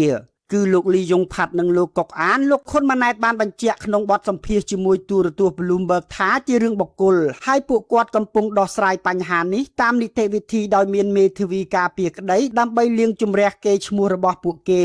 សមាជិកព្រឹទ្ធសភាកម្ពុជាពីររូបគឺលោកលីយ៉ុងផាត់និងលោកកុកអានត្រូវបានសហរដ្ឋអាមេរិកដាក់ទណ្ឌកម្មនិងចោទប្រកាន់ថាជាមេខ្លោងជាប់ពាក់ព័ន្ធនឹងបណ្ដាញមជ្ឈមណ្ឌលឆបោកតាមអនឡាញនៅកម្ពុជានិងឆបោកយកលុយពីពលរដ្ឋអាមេរិកនិងជនរងគ្រោះជុំវិញពិភពលោកក្នុងទំហំទឹកប្រាក់រាប់សិបពាន់លានដុល្លារជុំវិញរឿងនេះអ្នកនាំពាក្យរដ្ឋាភិបាលឯករាជ្យ$23លោកកឹមសុខលើកឡើងថាមេឈ្មោះអុកញ៉ានិងមន្ត្រីចំណិតមួយចំនួនរបស់រដ្ឋាភិបាលត្រកូលហ៊ុនដែលពាក់ព័ន្ធនឹងអំពើឧក្រិដ្ឋកម្មកំពុងស្ថិតក្នុងស្ថានភាពភ័យស្លន់ស្លោនិងប្រឈមមុខនឹងការចាប់ខ្លួនដោយទីភ្នាក់ងារស៊ើបអង្កេតសហព័ន្ធ FBI របស់សហរដ្ឋអាមេរិកលោកបន្តថា FBI មាននីតិវិធីនិងភស្តុតាងគ្រប់គ្រាន់ដើម្បីស្វែងរកចាប់ខ្លួននិងកសាងសំណុំរឿងប្រឆាំងនឹងមេខ្លោងសំខាន់ៗនៅកម្ពុជាអាមេរិកកាំងមានឯកសារភស្តុតាងច្បាស់អំពីការពាក់ព័ន្ធរបស់ពួកមន្ត្រីដឹកនាំរដ្ឋាភិបាលនិងពួកអ្នកមានឥទ្ធិពលនៅកម្ពុជាដែលធ្វើជាមេបណ្ដាញឆបោកអនឡាញនៅប្រទេសកម្ពុជាហើយទោះបីសហរដ្ឋអាមេរិកមិនបានការសហប្រតិបត្តិការពេញដៃពេញជើងពីរដ្ឋាភិបាលលោកហ៊ុនម៉ាណែតក៏ដោយប៉ុន្តែបេសកកម្មរបស់សហរដ្ឋអាមេរិកគឺបដិញ្ញាកម្ចាត់អក្រិតកម្មឆបោកអនឡាញនៅលើពិភពលោកឲ្យបានពីព្រោះវានឹងក្លាយទៅជាផ្នែកមួយនៃអំពើភេរវកម្មដ៏សាហាវណាការឆបោកអនឡាញនៅលើពិភពលោកប្រសិនបើទប់ស្កាត់មិនបានទាន់ពេលទេនេះជាលើកទី1ហើយដែលទីភ្នាក់ងារស៊ើបអង្កេតសហព័ន្ធសហរដ្ឋអាមេរិកប្រកាសបេសកកម្មទ្រង់ទ្រាយធំដើម្បីតាមប្រម៉ាញ់និងបង្ក្រាបបណ្ដាញឧក្រិដ្ឋកម្មឆបោកតាមអនឡាញនៅទូទាំងពិភពលោកការប្រកាសនេះក៏ស្របពេលបណ្ដាញឧក្រិដ្ឋជនដែលភាគច្រើនជាជនជាតិចិនបានប្រើប្រាស់ទឹកដីកម្ពុជានិងប្រទេសមួយចំនួនក្នុងតំបន់អស់រយៈពេលជាច្រើនឆ្នាំដើម្បីអភិវឌ្ឍទៅជាអាណាចក្រមជ្ឈមណ្ឌលឆបោកការជួញដូរមនុស្សបង្ខាំងជនរងគ្រោះធ្វើទារុណកម្មដើម្បីបង្ខំឲ្យចូលរួមប្រព្រឹត្តអំពើឆបោកយកប្រាក់ពីជនរងគ្រោះនៅជុំវិញពិភពលោកការិយាល័យអង្គការសហប្រជាជាតិទទួលបន្ទុកគ្រឿងញៀននិងឧក្រិដ្ឋកម្មហៅកាត់ថា UNODC បញ្ជាក់ថាការជួញដូរគ្រឿងញៀនអំពើឆបោកអនឡាញអំពើជួញដូរមនុស្សការលាងលុយកខ្វក់និងឧក្រិដ្ឋកម្មតាមបច្ចេកវិទ្យាកំពុងត្រូវបានបណ្ដាញឧក្រិដ្ឋកម្មនៅអាស៊ីអាគ្នេយ៍ចងភ្ជាប់រួមបញ្ចូលគ្នាជាប្រព័ន្ធតែមួយចំណែកឯការជួញដូរមនុស្សនៅតែជាបញ្ហាធ្ងន់ធ្ងរដោយសារតែមនុស្សជាច្រើនត្រូវបានឧក្រិដ្ឋជនបោកបញ្ឆោតឲ្យទៅធ្វើការនៅមជ្ឈមណ្ឌលឆបោកអនឡាញនិងត្រូវបានបង្ខំឲ្យប្រព្រឹត្តឧក្រិដ្ឋកម្មក្រោមលក្ខខណ្ឌបំពានសិទ្ធិមនុស្សឃោរឃៅអង្គការអន្តរជាតិមួយនេះរកឃើញថាក្នុងឆ្នាំ2025ប្រជាជននៅអាស៊ីបូព៌ាអាស៊ីអាគ្នេយ៍អូស្ត្រាលីនិងនូវែលសេឡង់បានខាតបង់ប្រាក់ជាង$114,000 លានដោយសារការឆបោកតាមអនឡាញរបស់ក្រុមឧក្រិដ្ឋជននៅតំបន់អាស៊ីអាគ្នេយ៍ពីរដ្ឋធានី Washington ខ្ញុំបាទឆេងច័ន្ទនីទូរទស្សន៍អាស៊ីសេរីបាទលោកនាងជាទីមេត្រីកម្មវិធីផ្សាយរបស់ទូរទស្សន៍អាស៊ីសេរីបានឈានចូលមកដល់ទីបញ្ចប់នៅត្រឹមនេះហើយយើងនឹងវិលមកជួបលោកនាងវិញនៅក្នុងកម្មវិធីផ្សាយនៅយប់ថ្ងៃសុក្រស្អែកនេះហើយខ្ញុំបាទសូមអរគុណលោកនាងជាអនេកដែលបានតាមដានកម្មវិធីយើងតាំងពីដើមរហូតមកជាពិសេសលោកនាងដែលផ្ដល់វិភាគទានទៅដល់ដំណើរការទ្រទ្រង់ការផ្សាយរបស់ទូរទស្សន៍អាស៊ីសេរីការជួយផ្ដល់វិភាគទានពីសំណាក់លោកនាងនេះហើយដែលបានជួយជំរុញឲ្យដំណើរ